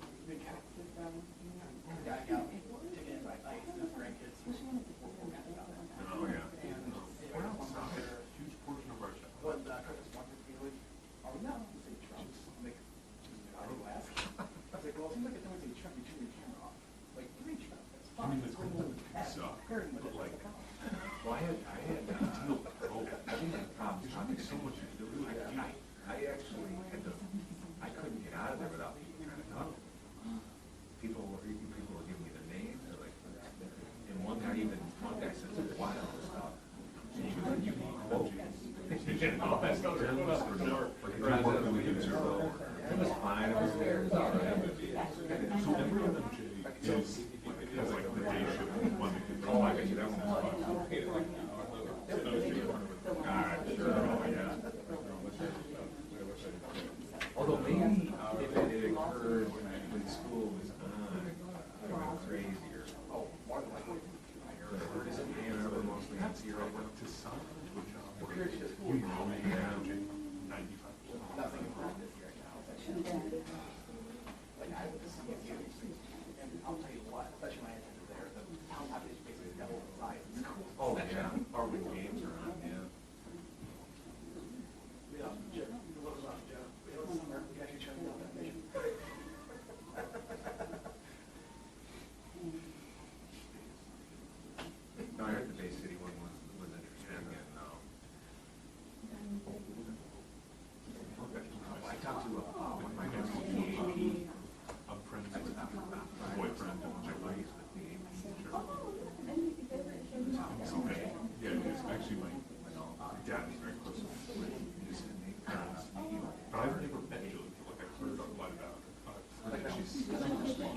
But she was one of the she's from here. Oh, yeah, yeah, that, yeah.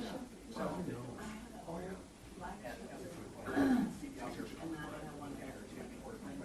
Yeah, 3 years from now, probably ever. Yeah. My buddy's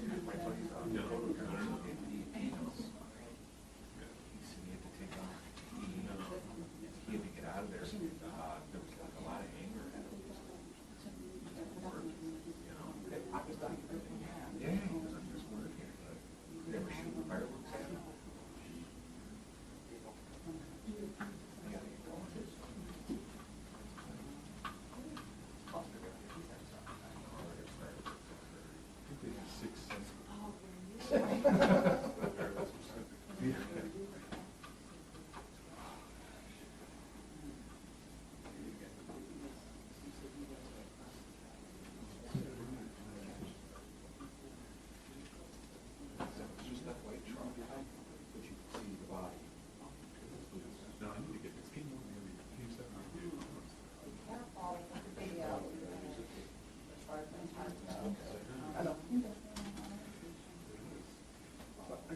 The one shot where you kind of see it, I ducked it right out of it. It was like one shot where you kind of see it, I ducked it. Ducked it what? Alert. Okay. And like the other shot too, I made sure there was like grass.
Yeah. Well, I don't know, like, I honestly don't know. Let me message my editors and see like what the thought process was about that, and then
Good evening, ladies and gentlemen.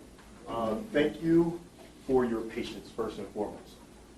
I'm Deputy Chief Carter, for anybody that does not know me or haven't seen my email communications coming throughout the afternoon. Give us a little bit more time.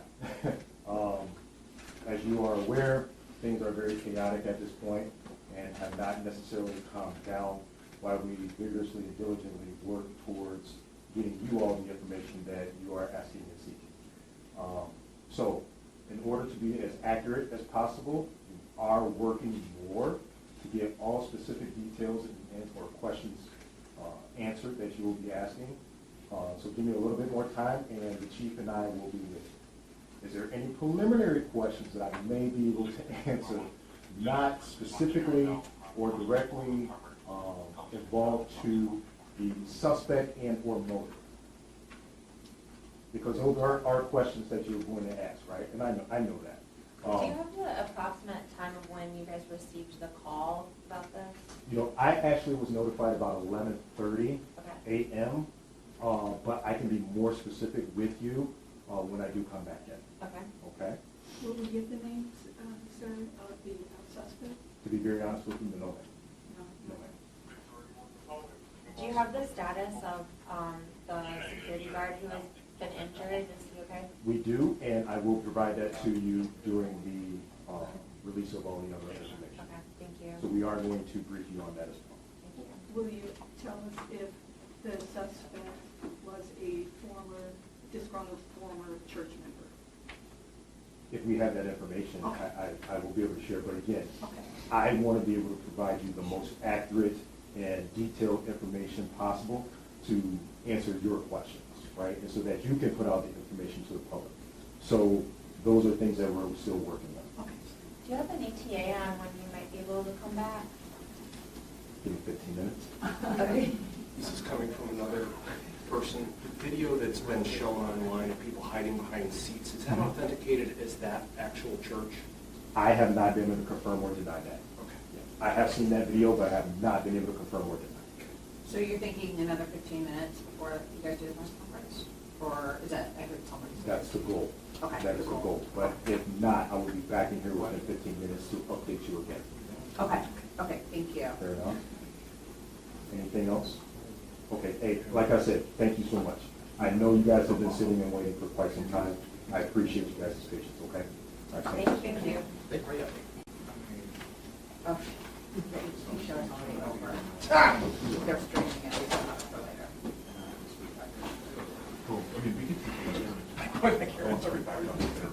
Yeah, I know.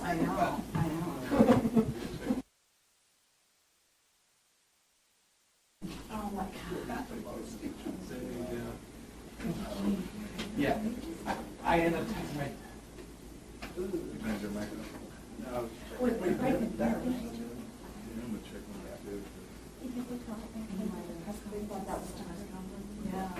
Yeah, I can see. I deliberately texted my son and I was like, this is not.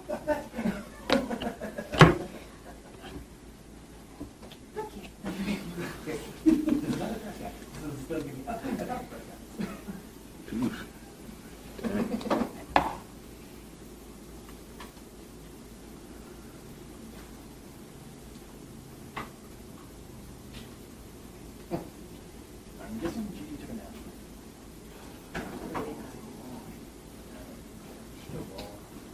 I missed your half hour ago. So she didn't see it. And she was saying that her mom was taking a nap. And she's just been napping a lot lately too. So more than before.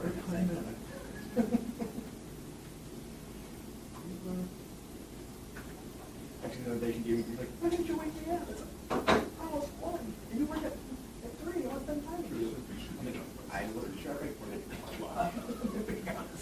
Combined with I myself walked and I had to go to work.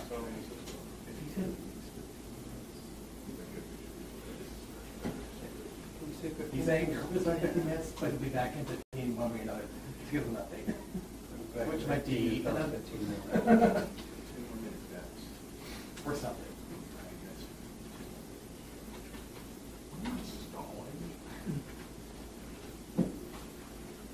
We'll be back in 15 and tell us about email.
He's not even listed. He's not even the chief service person.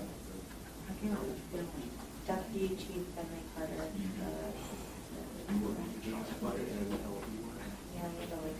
He said there was something else.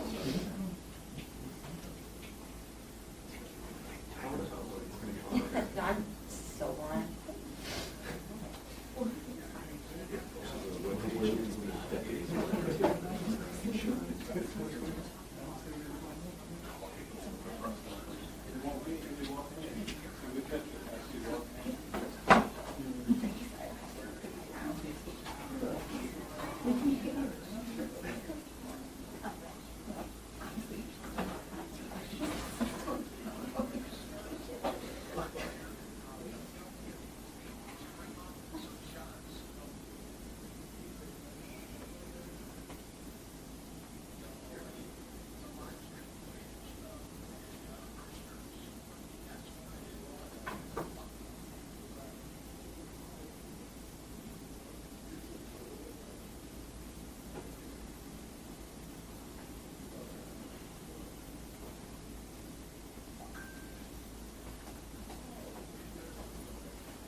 that.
Yeah, I can take it.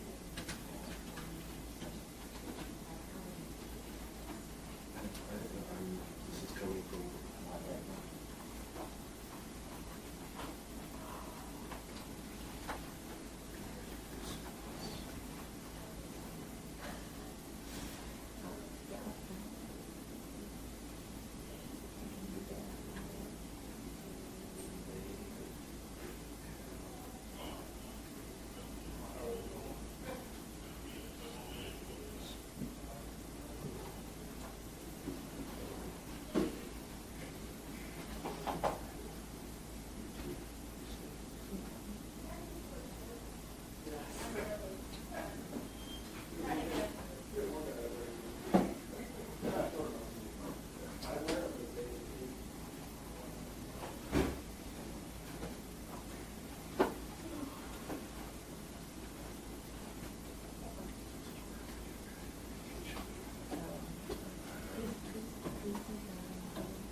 There's so many names that have popped up.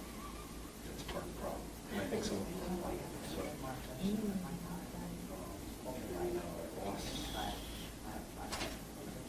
just Right, I at least keep the transcripts. Yeah, I know. Oh. We do. That time code on there, right? Yeah. Yeah, that time code, that time is the time code. Let me rephrase. The time codes don't match trick, but I can still go to those. Well, I'm gonna go and look at it. Yeah. So, you know, so I can hear it and see it. Yeah. I say it like that just because, like, it's just match. It's like these, it matches, the zeros are matching start time, so like, yeah, actually, you know, like, and then it's matching after, like, I think, beginning this many minutes, like, you're gonna get zero, so, whatever.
for you guys as far as the condition of the subject who was shot. I'll be right back. Anything else? I'm just, like I said, I want to keep you guys updated No, that's as much great. as I could, Thank but you. I know you guys are going to wait, so I just wanted to get you guys that information too, okay? Okay, All right. thank you. We appreciate you.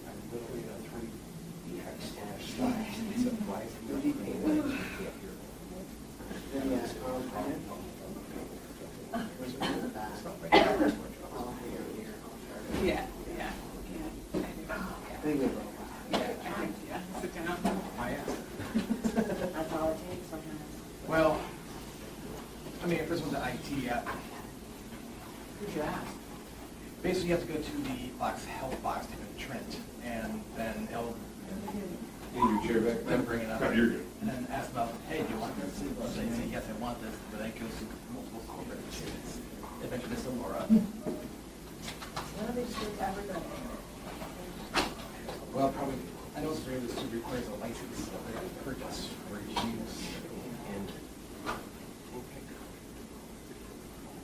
believe me, I don't disagree.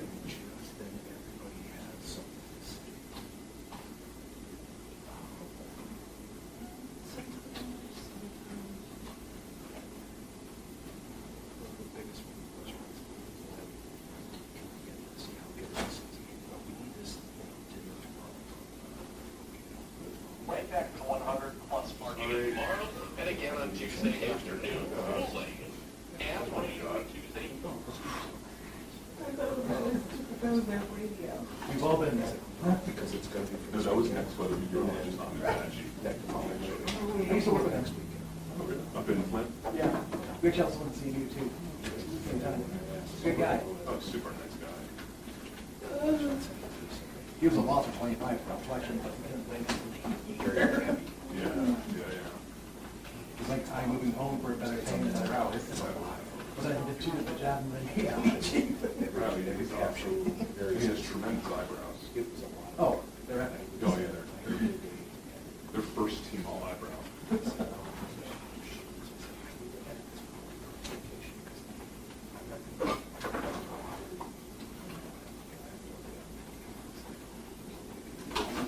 Like I said too, I knew I'm the CEO actually, so. Yeah. It's weeks.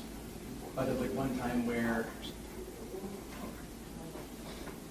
like one thing I'm kind of notorious for, if you will, is the simple fact that I often, Oh, I know. Yeah. like wear shorts even when it's really cold outside. And one semester, when it finally snowed, around like late November, I finally sorry, I could work, keeping the shoes. And I walked into like the studio, or just like the floor, and I loudly heard, I told you the snow hits the ground. That's so funny. It turned out among all the other students, there was a betting pool going on about when they'll stop wearing shorts and sandals. And, oh, it gets better. And when I relayed all of this to my coworkers at 25, I finally loudly heard, I'm gonna go, yeah, it got me $5. I'm like, wait, money changed hands? I mean, I heard another word betting pool with you, they won't buy this back. They were not letting me down that. Just stay there until it's done. I cannot see my life.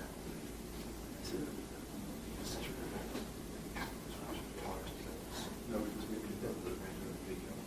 And I said, I'm not staying here. This is a waste of time. We know the real answer.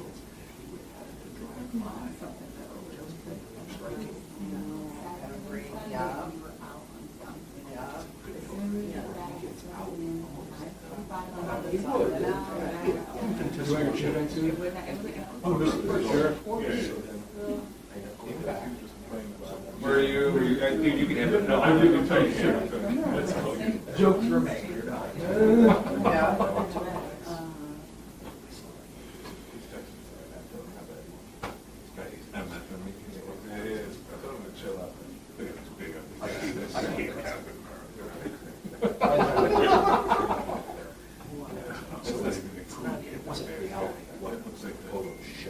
That looks like the old school one. The Jack Kirby one.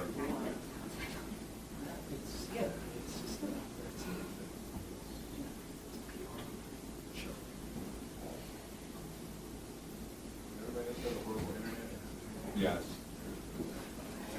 It's not just you, it's torture. My photos are uploading like it's dial-up and it's 2003. And just like that, you get the sound out here every time I try to dial in. I feel like this is like 3G here.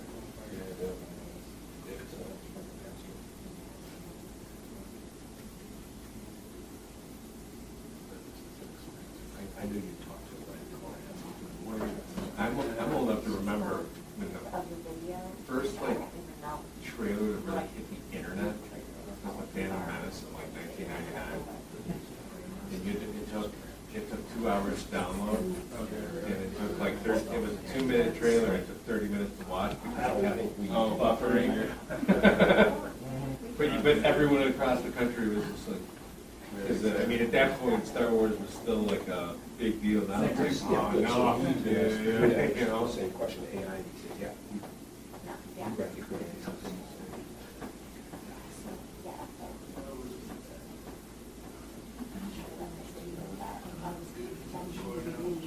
Do you care to sit down? No. Just raise your hand.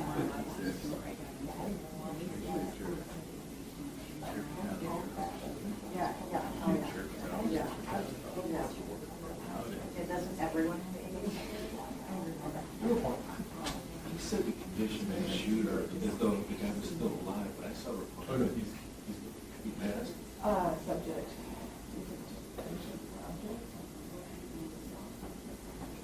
Oh, the security guard. Yeah, the security guard. Well, apparently he got shot in the shin. Okay, I didn't hear the legs. Oh, because I'm tired. So the pickup that was there, that's the pickup, the F-150? That's right, yes. That was used to like That's stop our him? That's our guess. I mean, I did see a tarp behind it too, so.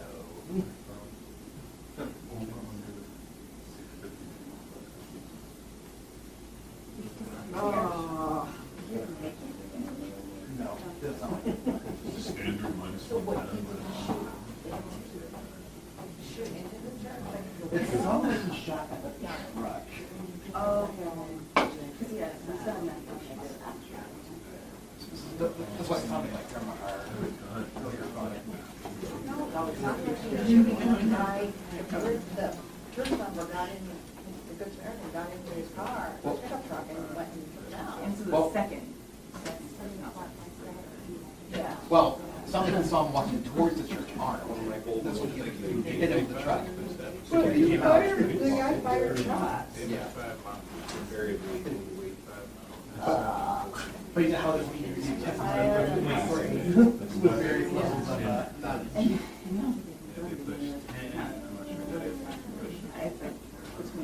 Yeah. Eyewitnesses. Oh, 615. Wasn't that when I first saw it? Yeah, it's listed there. Oh, South Wales is trying to.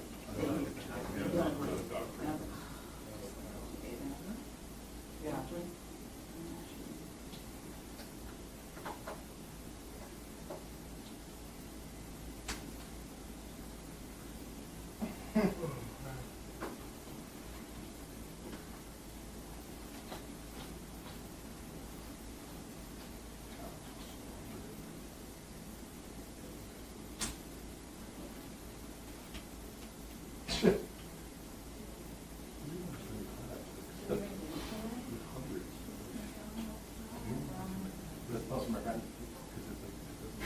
What is that? Oh my God. You know, all literally, I'm seeing some people on boats today. Tell me what? I'm on boats and on the water. It's like people on the water. Yeah.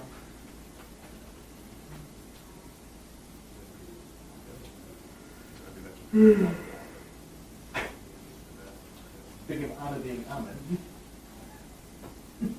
the sun today. Or Mario. That's why we love him.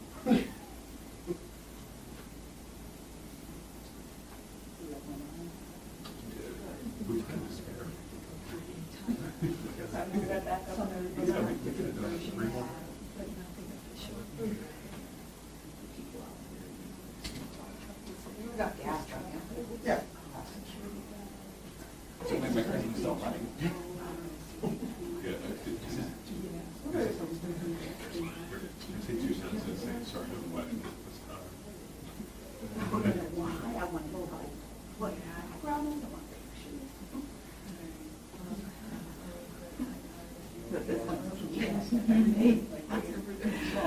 Oh my God. That city, you know, all the time everything is right. Right.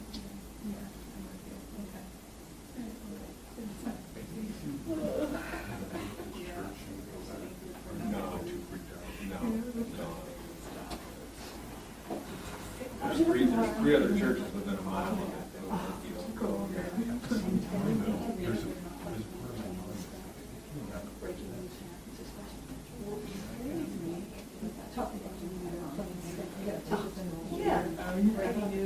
That's unusual. That's unusual.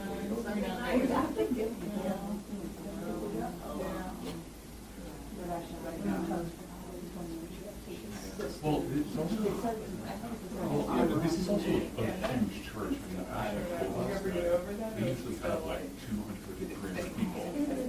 Today it says 150, but it's not like it's a church where there's 45 people in there, so it's probably more likely to have a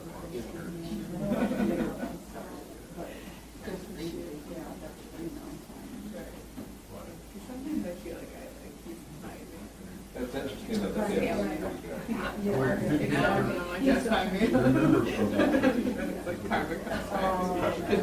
Oh,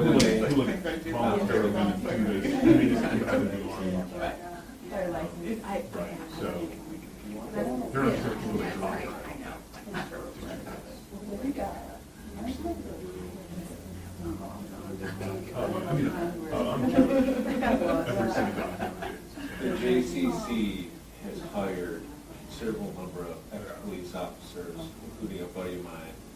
They get threats daily. The one that's up in, the one with the indoor hockey rink. I play hockey in there all the time. You know which one I'm talking about, West Bloomfield? They got a beautiful, the JCC's got a beautiful facility. They got an indoor hockey rink. It's incredible. And so they were averaging at one point, 23 to 30 threats a day. So they hired, they really spent a lot of money and hired a whole entire team of guys. Most of it happened after the shooting in Pittsburgh. Yeah.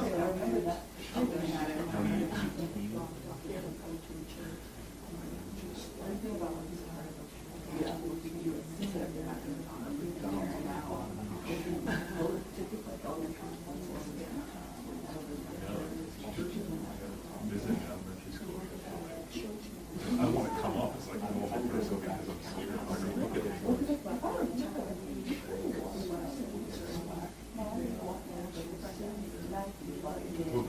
a lot of things changed when the same she's living in Ammonia Stevenson, a month ago, had an adult male just walked right into the building and got all the way to the cafeteria before he was noticed. He was armed, and he was there to, allegedly he was armed, but he was there to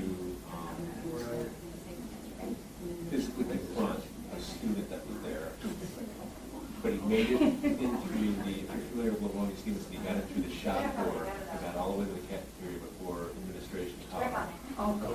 You know?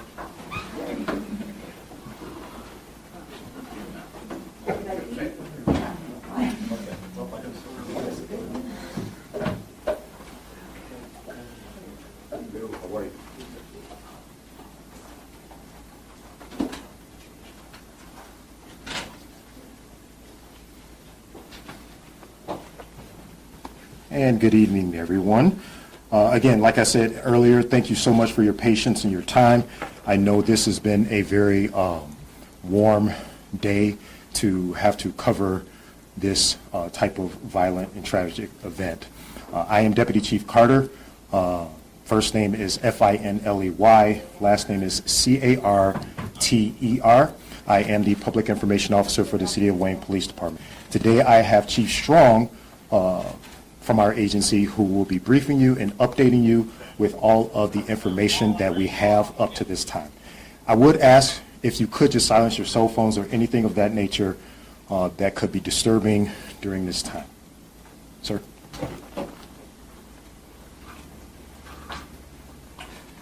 Thank you, Deputy Chief Carter. I'd just like to echo, I appreciate everybody's patience. I know we've been waiting for quite a while. I'm Chief Strong. My first name is R-Y-A-N. Last name is Strong, S-T-R-O-N-G. So I'm going to give a brief statement, and I'd be happy to take any questions at the end. At 11:06 a.m., the Wayne Police Department received multiple 911 calls regarding an active shooter at Crosspoint Church, 36125 Glenwood. Crosspoint Church is a large church located on the north border of Wayne.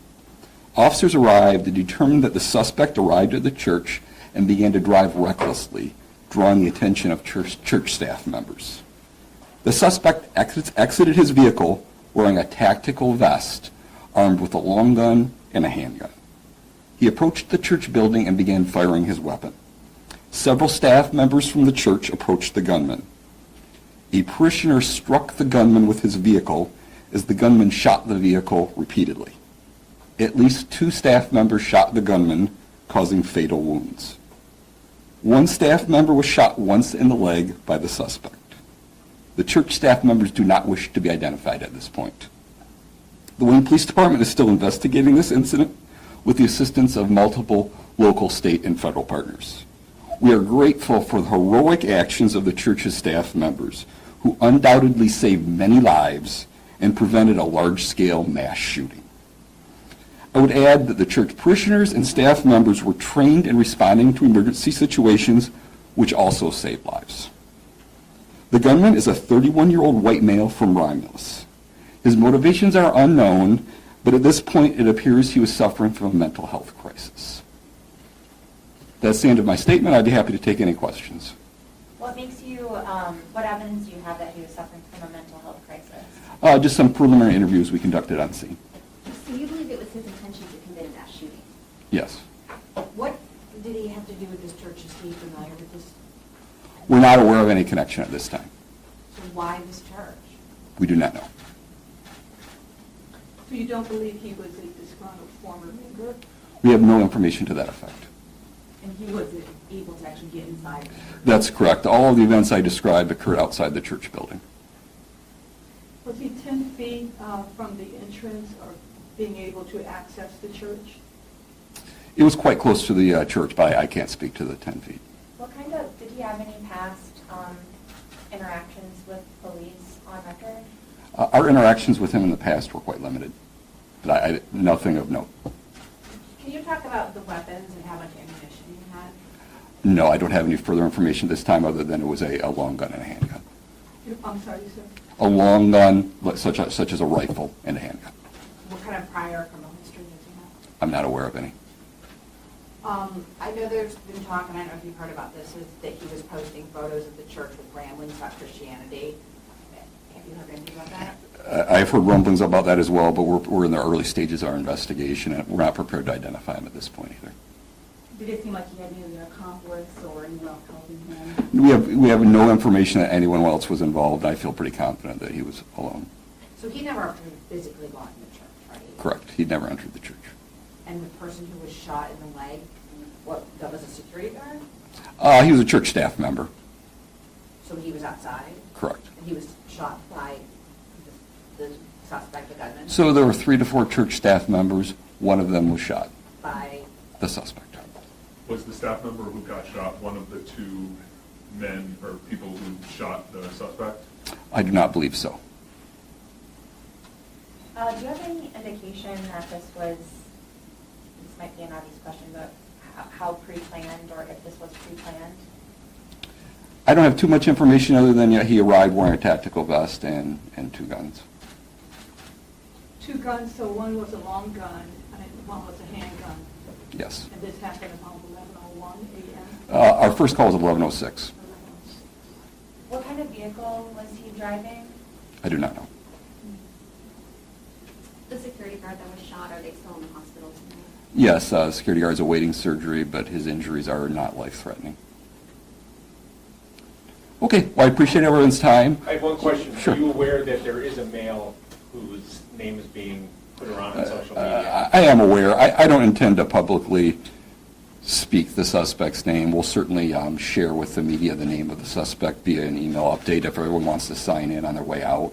We'll certainly provide that, most likely within 24 hours. Can you just talk about the concerted effort from so many different agencies who all was out there? I would just say we were overwhelmed with support from state, local, and federal agencies. Folks are still helping us answer normal calls for service because we're so overwhelmed. So just from the bottom of my heart, thank you. And again, just one more thank you to the church staff members. I'm telling you right now, their actions prevented dozens of people from being murdered today.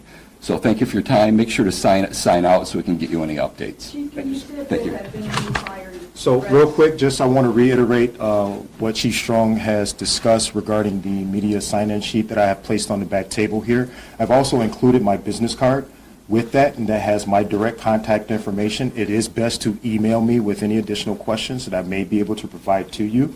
At this point, I will be able to share direct responses as it pertains to the suspect in this case once you reach out to me and when it's readily available. Thank you for your time, guys. Appreciate it. Do you all have a written press release? I'll be providing one. And you're gonna be How do we emailing get those? that? Yes, ma'am. Email you? Yes, ma'am. You're going to email those to the media? Yes. Okay. Thank you. So we have to just put our email, Chief, Deputy Chief. Yeah, I'm familiar with the news. Yeah, Appreciate thank you so much. Thank you guys so much. Thank you. Appreciate it. Thank you. No problem at all. Like I said, if you could just sign in.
Yes, thank you so much. Hey, no problem. Yeah, holler if you need anything. I finally met this guy. He's our videographer. Oh, perfect. Yeah, that works out.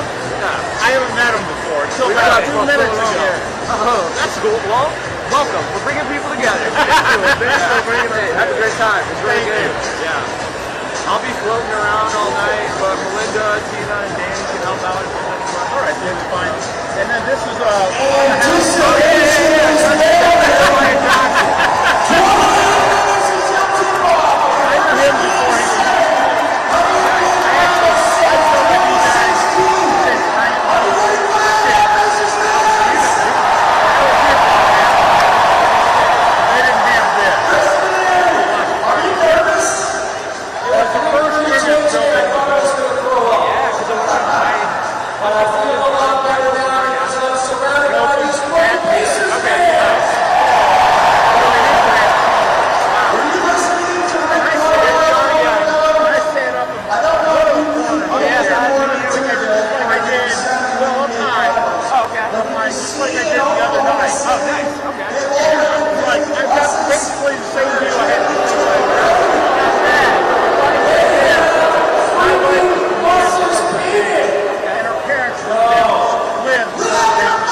This is a turning point for the series. We're in game one.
mentally and emotionally, it's the most difficult thing that you will ever endure.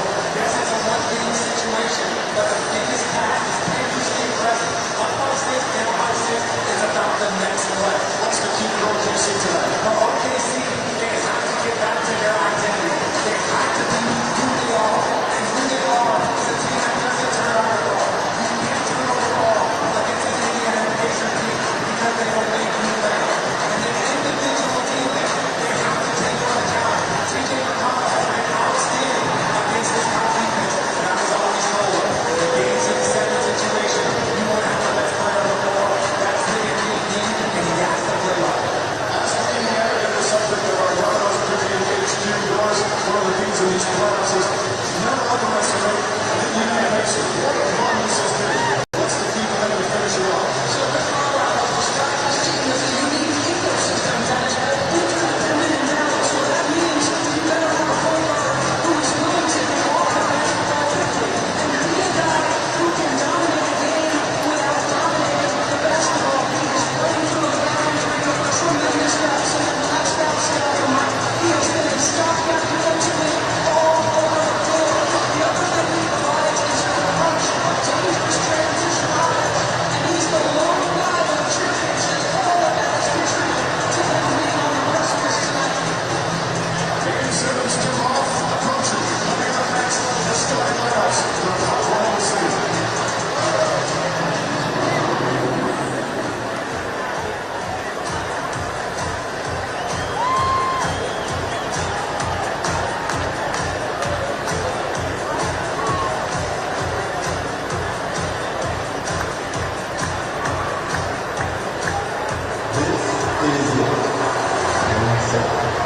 The moment we've all been part of it. And now, in the end of history, we stand together. A team that our families that never stop believing. Others said we were not supposed to be this authentic. We saw destiny. They said we snuck in. We kicked the door. Every week, on the right to be understood. You never can know we're not here first. Tonight, we brought the enemy they never saw coming. It's about claiming every day that we built together. It's about taking a will and turning our dreams into hammers. Tonight, a new champion will be crowned. Let's bring that awesome home to the community.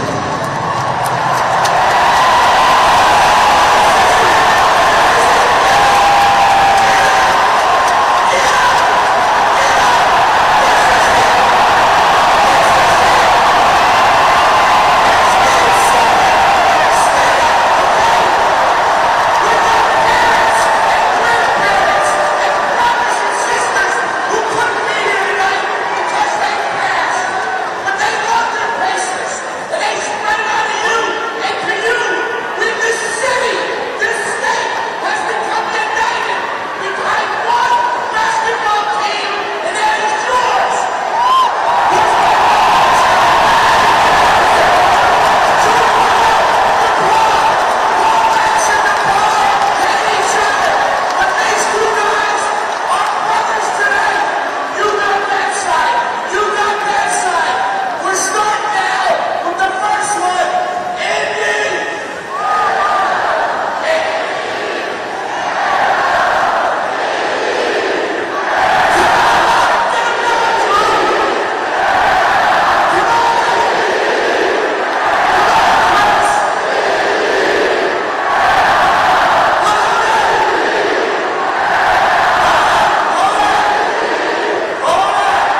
Were so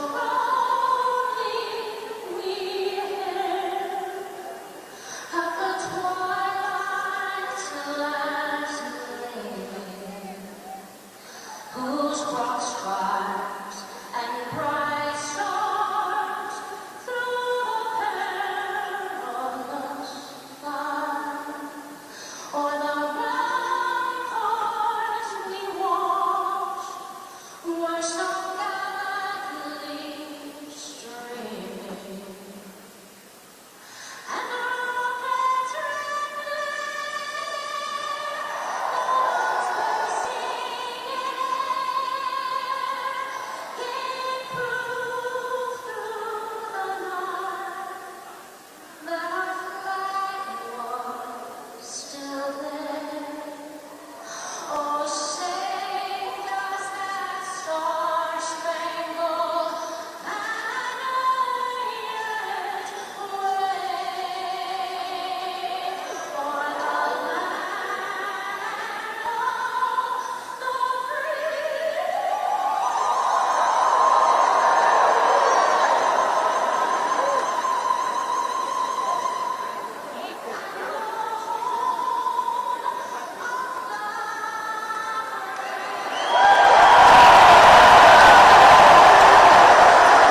respect for the game center, and then some. Wow, this crowd so into it as we welcome him for the first time.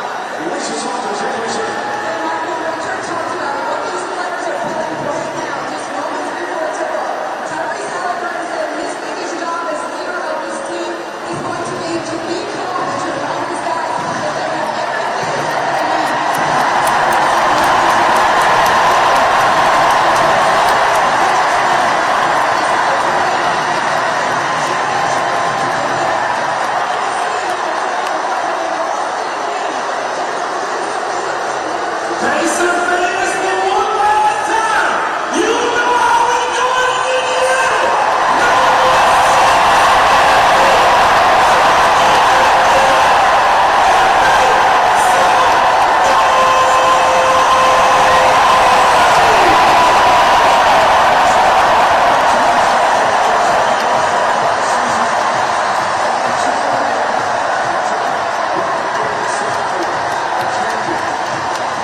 second game 7 of the playoffs. All you can see is SGA was inside.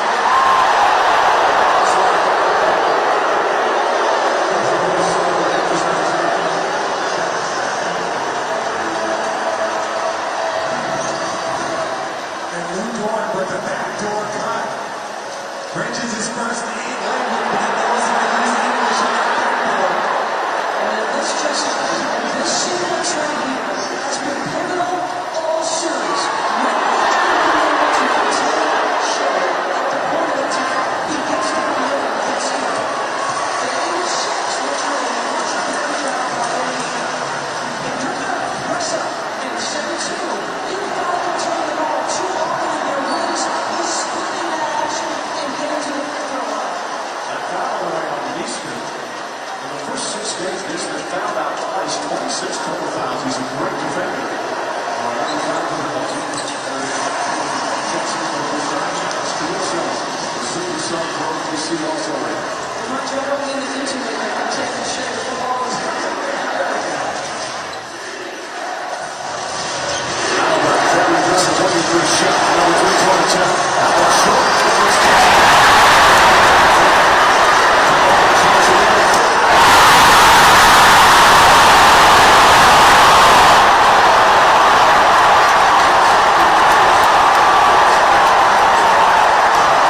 Caruso has been his car.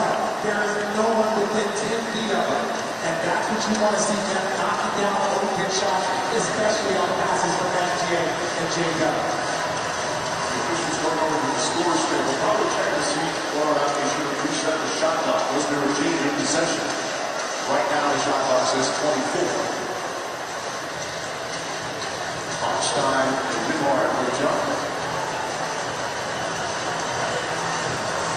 Well, resetting there was not possession, so we'll put it back to 12.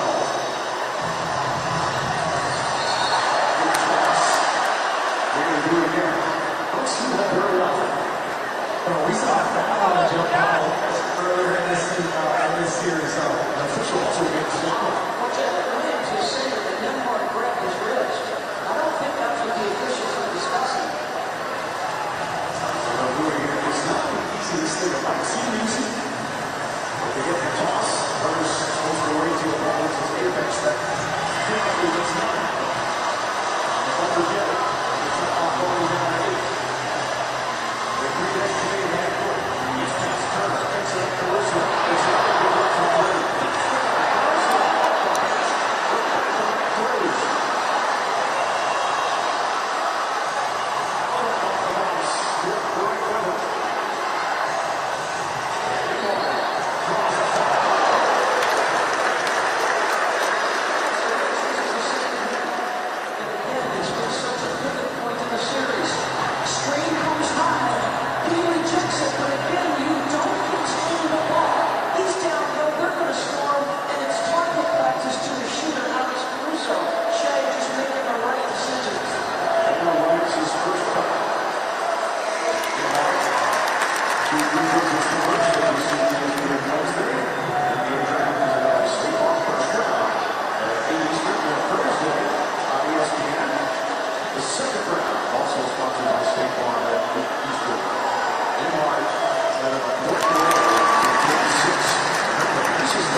know what Tyrese Halliburton would want. He knows we're all thinking about him, but he's going to want this team to continue to fight, right?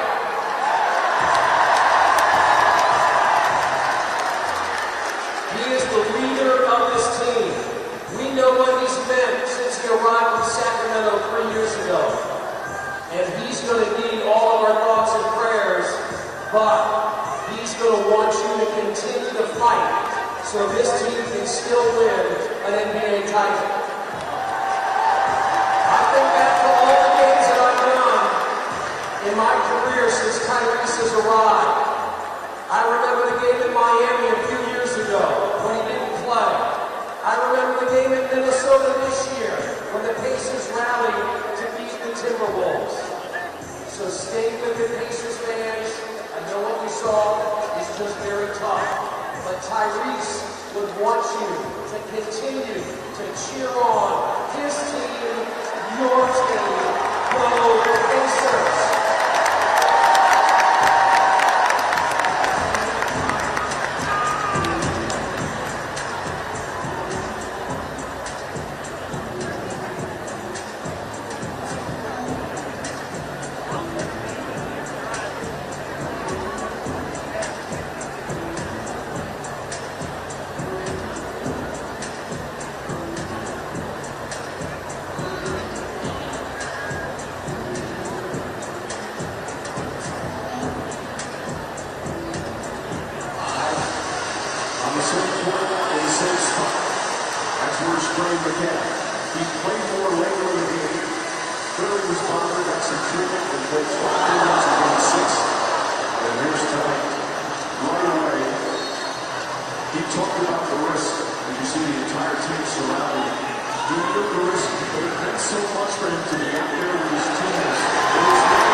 Young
Looks like they suffered a 21-year-old who is a defensive duty. One shot. Takes the signal.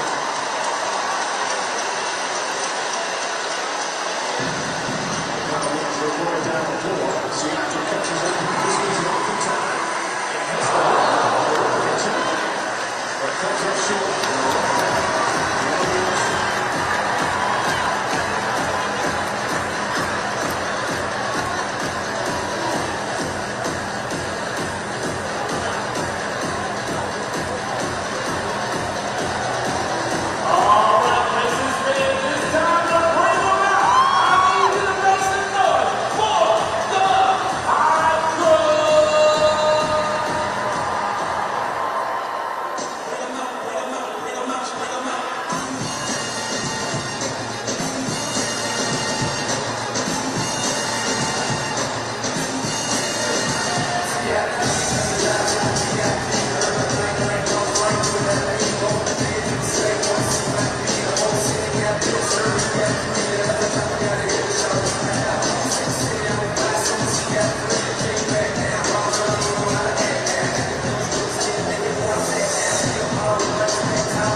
We were courtside with Jason Tatum hurt his feelings. We were doing that game. And obviously that situation was very difficult. We're hearing his comments, watching time recent care is taken out of the entire building. The building that was silent for the first time in all the games that we've ever been to. So the coach has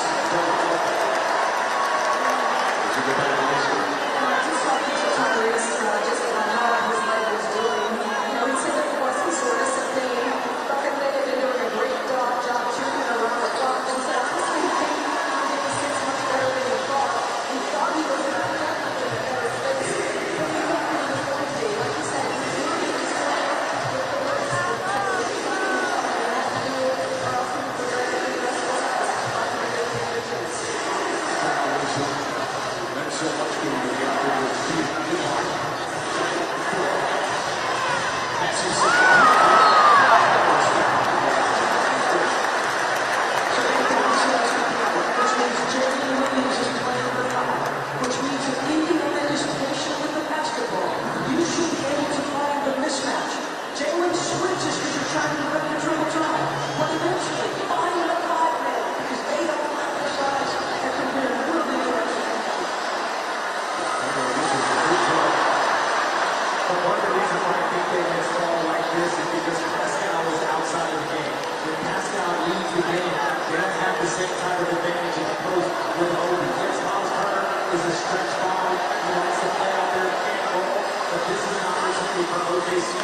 States, it's just basketball.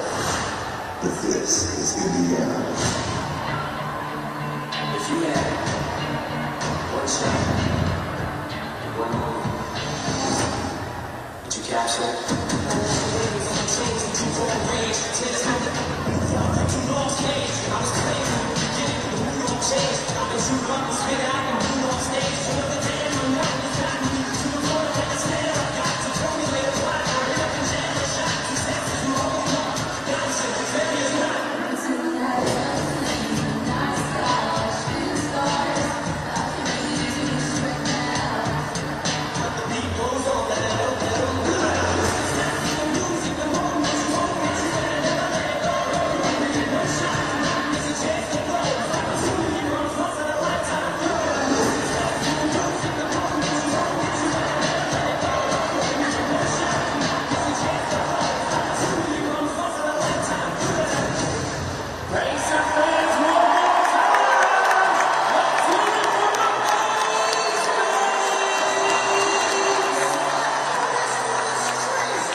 not the first prize, first NBA prize. That was the Canadian prize, was the MVP.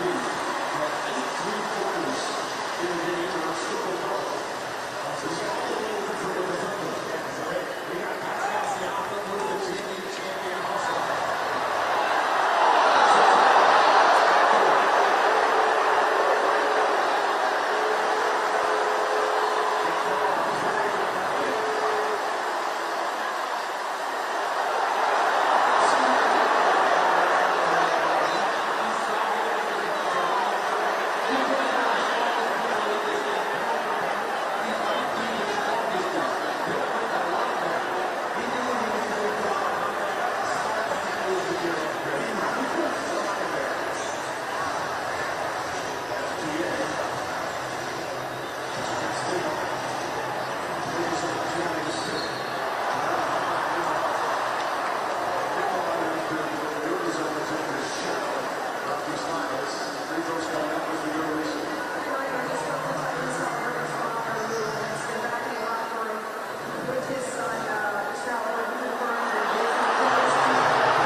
directly at the referee, saying that is a foul. And Church wears his tag. He's just moved up as well. Church is he's one of the most smart tackle bench players in recent memories. He has been spectacular. And again, that's what extra minutes for Howard out for the Achilles injury. Still having this discussion with Josh Kidd. As good as Algeria, 7 of 7 from the free throw line. Not an easy kick there, but he's an excellent free throw shooter.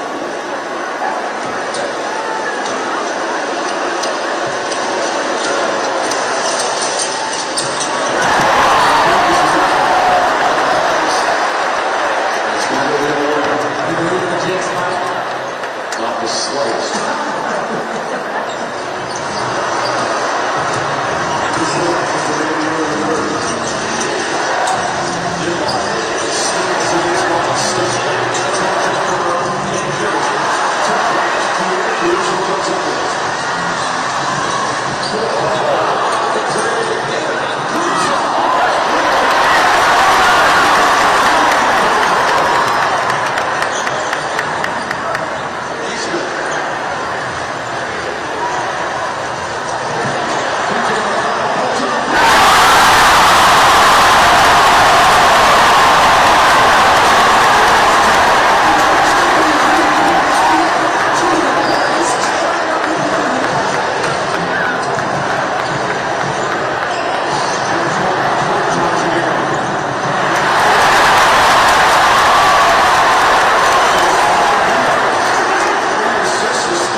We've seen him working on that right hand. Doesn't feel great, but boy, is his left hand smooth and pretty. It is. If you're TJ and you're thinking about making that release pass and you don't think you can make it, you don't want to pitch such an situation.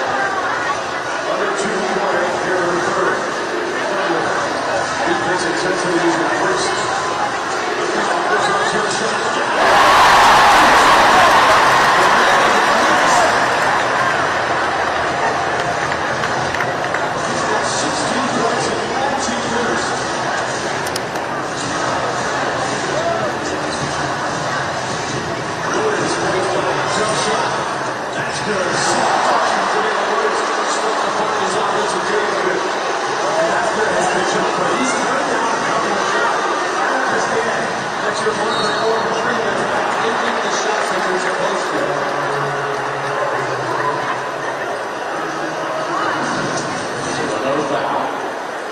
Here, sneaking the pickleball, step back, he got the big, another step back, and that's his sweet zone, that little neighbor. And Rafael just keeps his foot on the gas. He's got the bid, he's just going to dance him to the spot, get him back it up, and it pulls up nicely. Last foul, Jalen Williams, he has 4. Last 2. James Davis, you know, right for 3 digits. Congratulations on the biggest in the side.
defense from Algeria City.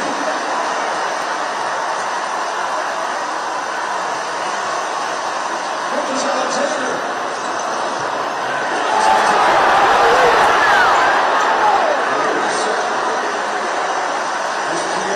Splits the defense. Kicks it out. Warriors at three-pointer.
happen to them. This is generally where they start. From this point on down, going to their two best players, guard-to-guard screen, Jerry Williams and Chef Alexander. They structure both that two-man and keep those guys in control. We remember step and play. That was the one that when they would get late game, they would run some two-man game, step down in the ball, play slipping out, trying to get some sort of mistake, trying to get some sort of error by the defense. OKC has something similar, even though the attack you in your play. And now we've been able to score points in the line all season long. This offensive team is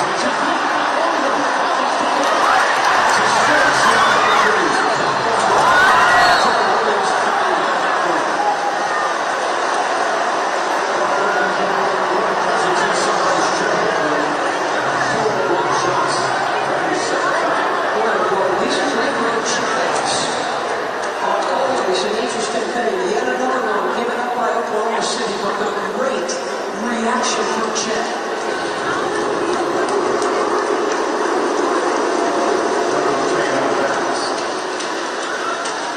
6:48 remaining. The fans starting to feel it. They're Oklahoma City. Indiana trying another miraculous comeback. Hard to do it by the time it's out.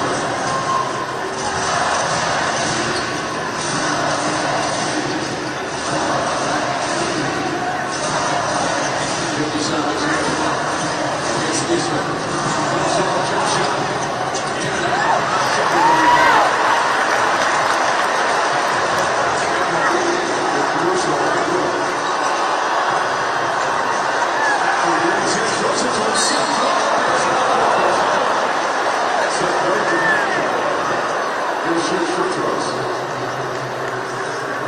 Well, sometimes you don't have that option.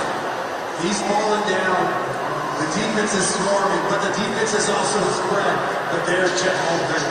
That's a bucket. I prefer him to go shoot 2 free throws because if Chet doesn't come over to help, that's what's going to happen. He's going to get easy bucket.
a chance to do it.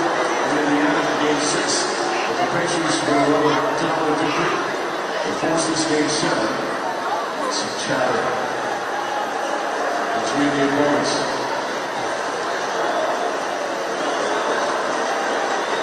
We're 8.6 rebounds. On a hugely tough defense.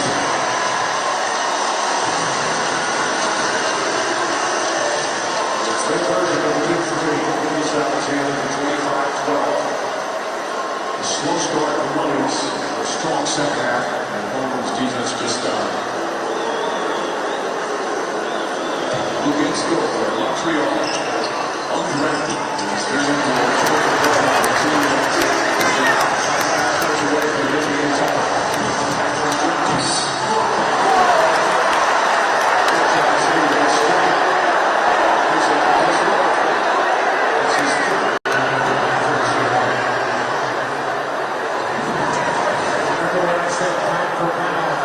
Luka is one of the strongest individuals. He is literally out of the ball. And that's what happened. Your upper body hits him. And that goes back, and then your feet go forward, and that's where you get landing on your side. That's a difficult.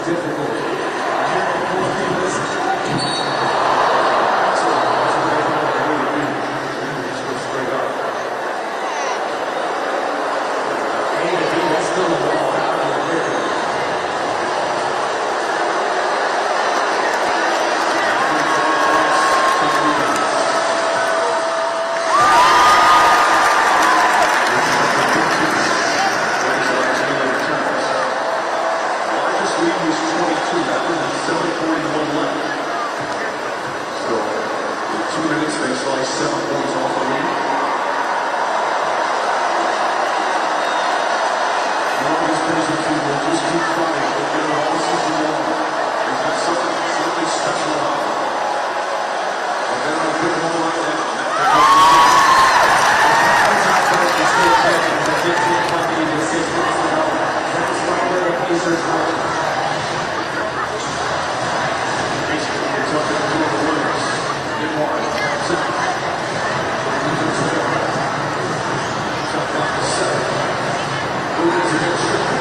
crowd before.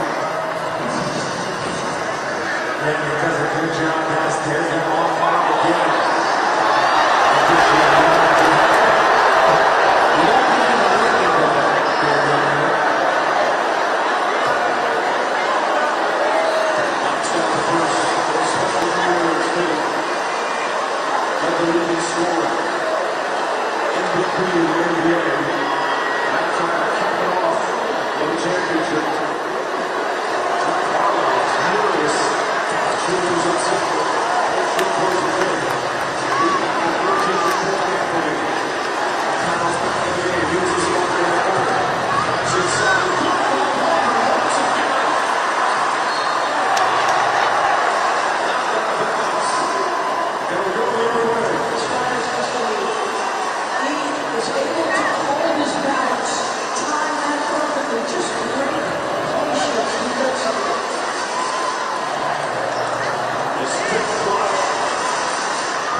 Let's see, is it Shay's man? One, there's not much there. What about the triple though? One, two. There's already one counter. Are you sure that yeah, there's a number. And then there's the three-step up. Only in the NBA, only kids do not try that at all. The guy is a little bit of a for us. That's a lot of work. Upon review, following again, the arm contact by the defender is correctly hitting the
boundaries of his potential is limitless.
turnovers. Again, a 1-point lead for the Pacers at halftime. Williams misses. Triple rebound. One second into the NBA season. Back for Green Hill. Can't get the ball. Pacers on the rebound at the top. Corner three. That won't go. They set that back.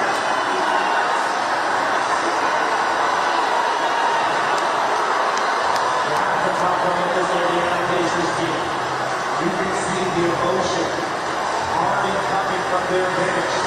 Losing their hero. It's losing their superstar. It's the cold boy that has been one of the most inspiring playoff runs the Yankees ever seen.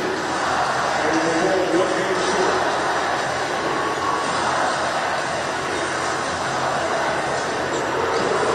The three, and there we go. This ball high. And it's the Yankees.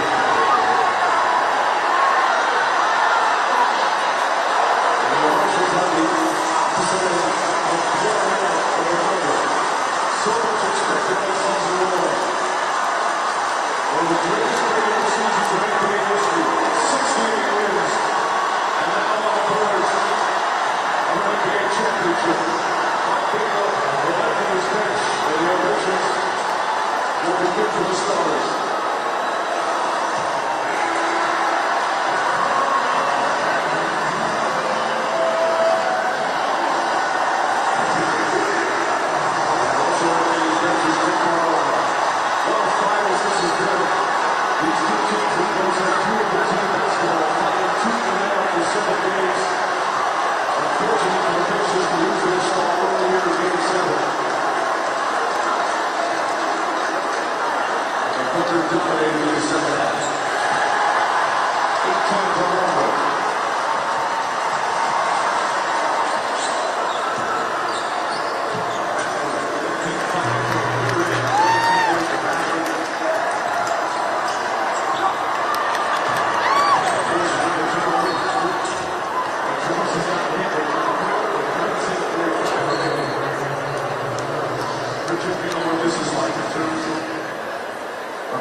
Playoff run and regular season. We'll see each and every one of you again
sending everybody?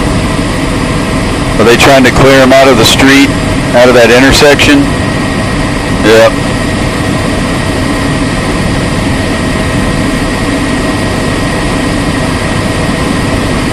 No, they had to bring the tactical vehicle in.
They want a shot of the top of the Devon Tower.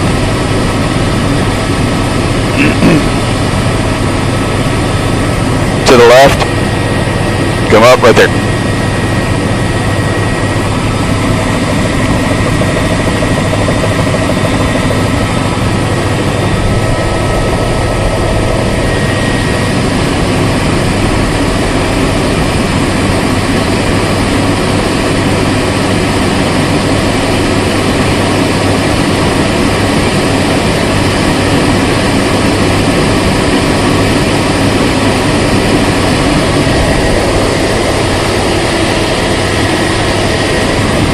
Oh, helicopter flying right by it. That's awesome.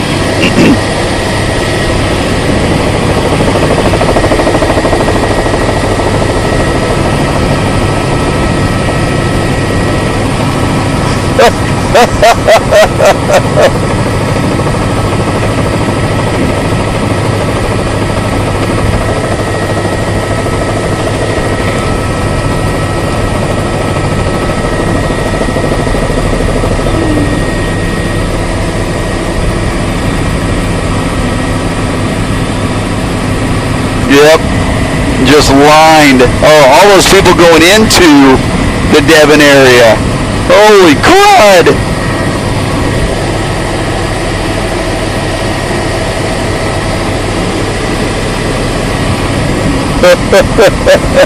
They're still flooding in.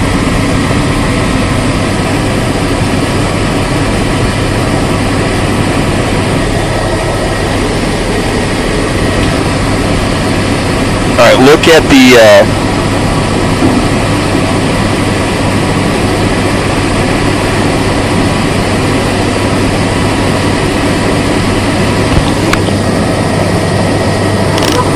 You're gonna have to text it.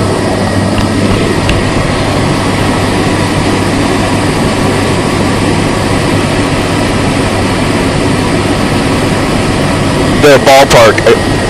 Just go straight up, brother.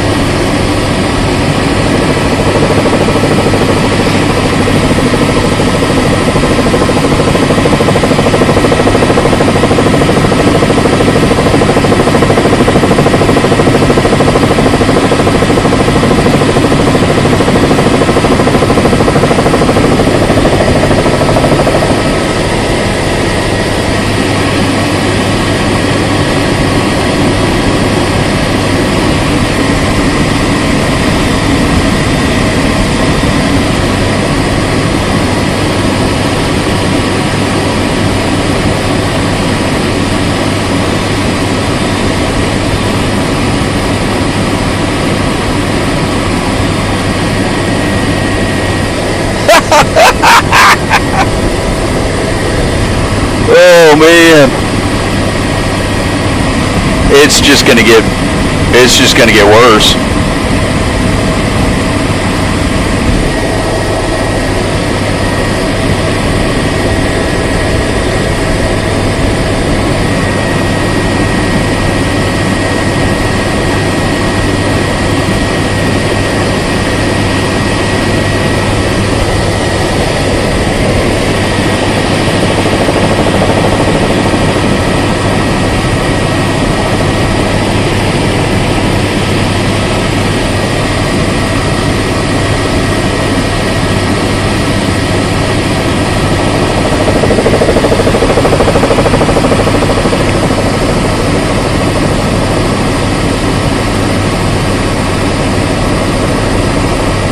Okay, can you go to, can you go to 18 on the gain?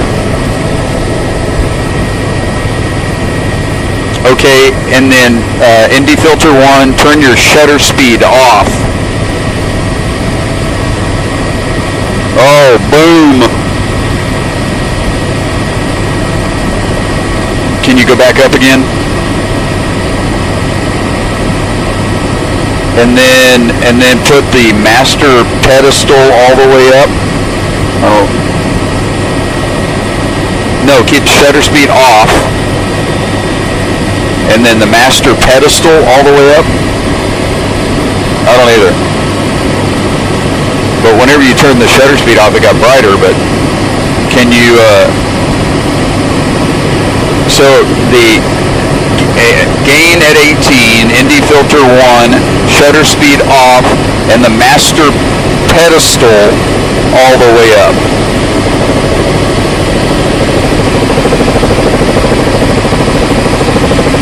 Oh, look at that. Oh, there you go. There you go. Yes! Sweet! So much better. Holy moly, great picture. Great picture. Great picture. Oh, awesome. Francisco.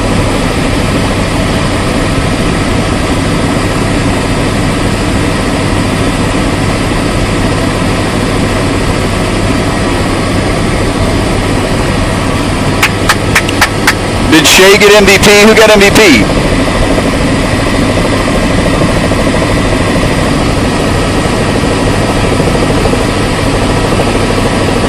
Woo!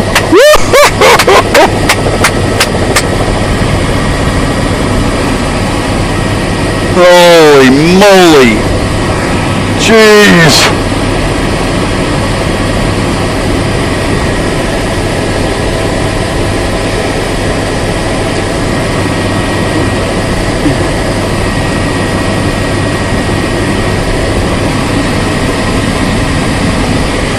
Hey, now turn your dehazer back on. That helped a little bit. Well, see how the colors get really glary? So that's what the dehazer does. So if you turn it off, that'll go away. Yeah, I think with it off, it's better. Yeah. That's more true.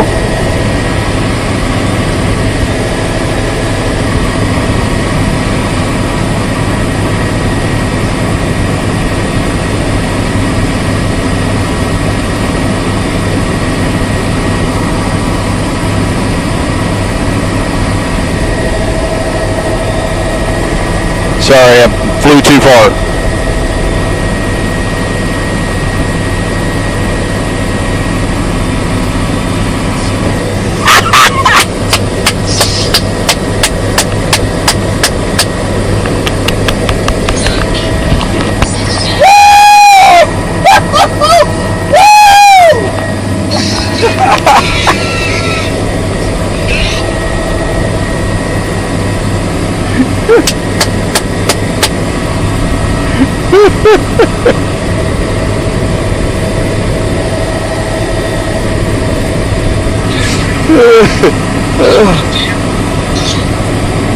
Wow!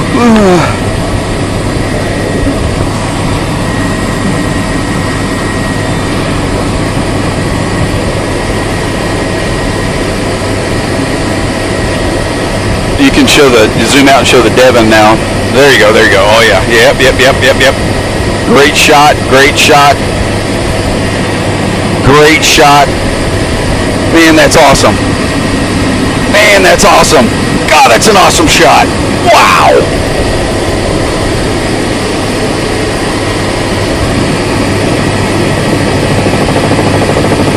All right, if you stay on the Devon Tower, we'll be able to see the ballpark in the background here in just a second.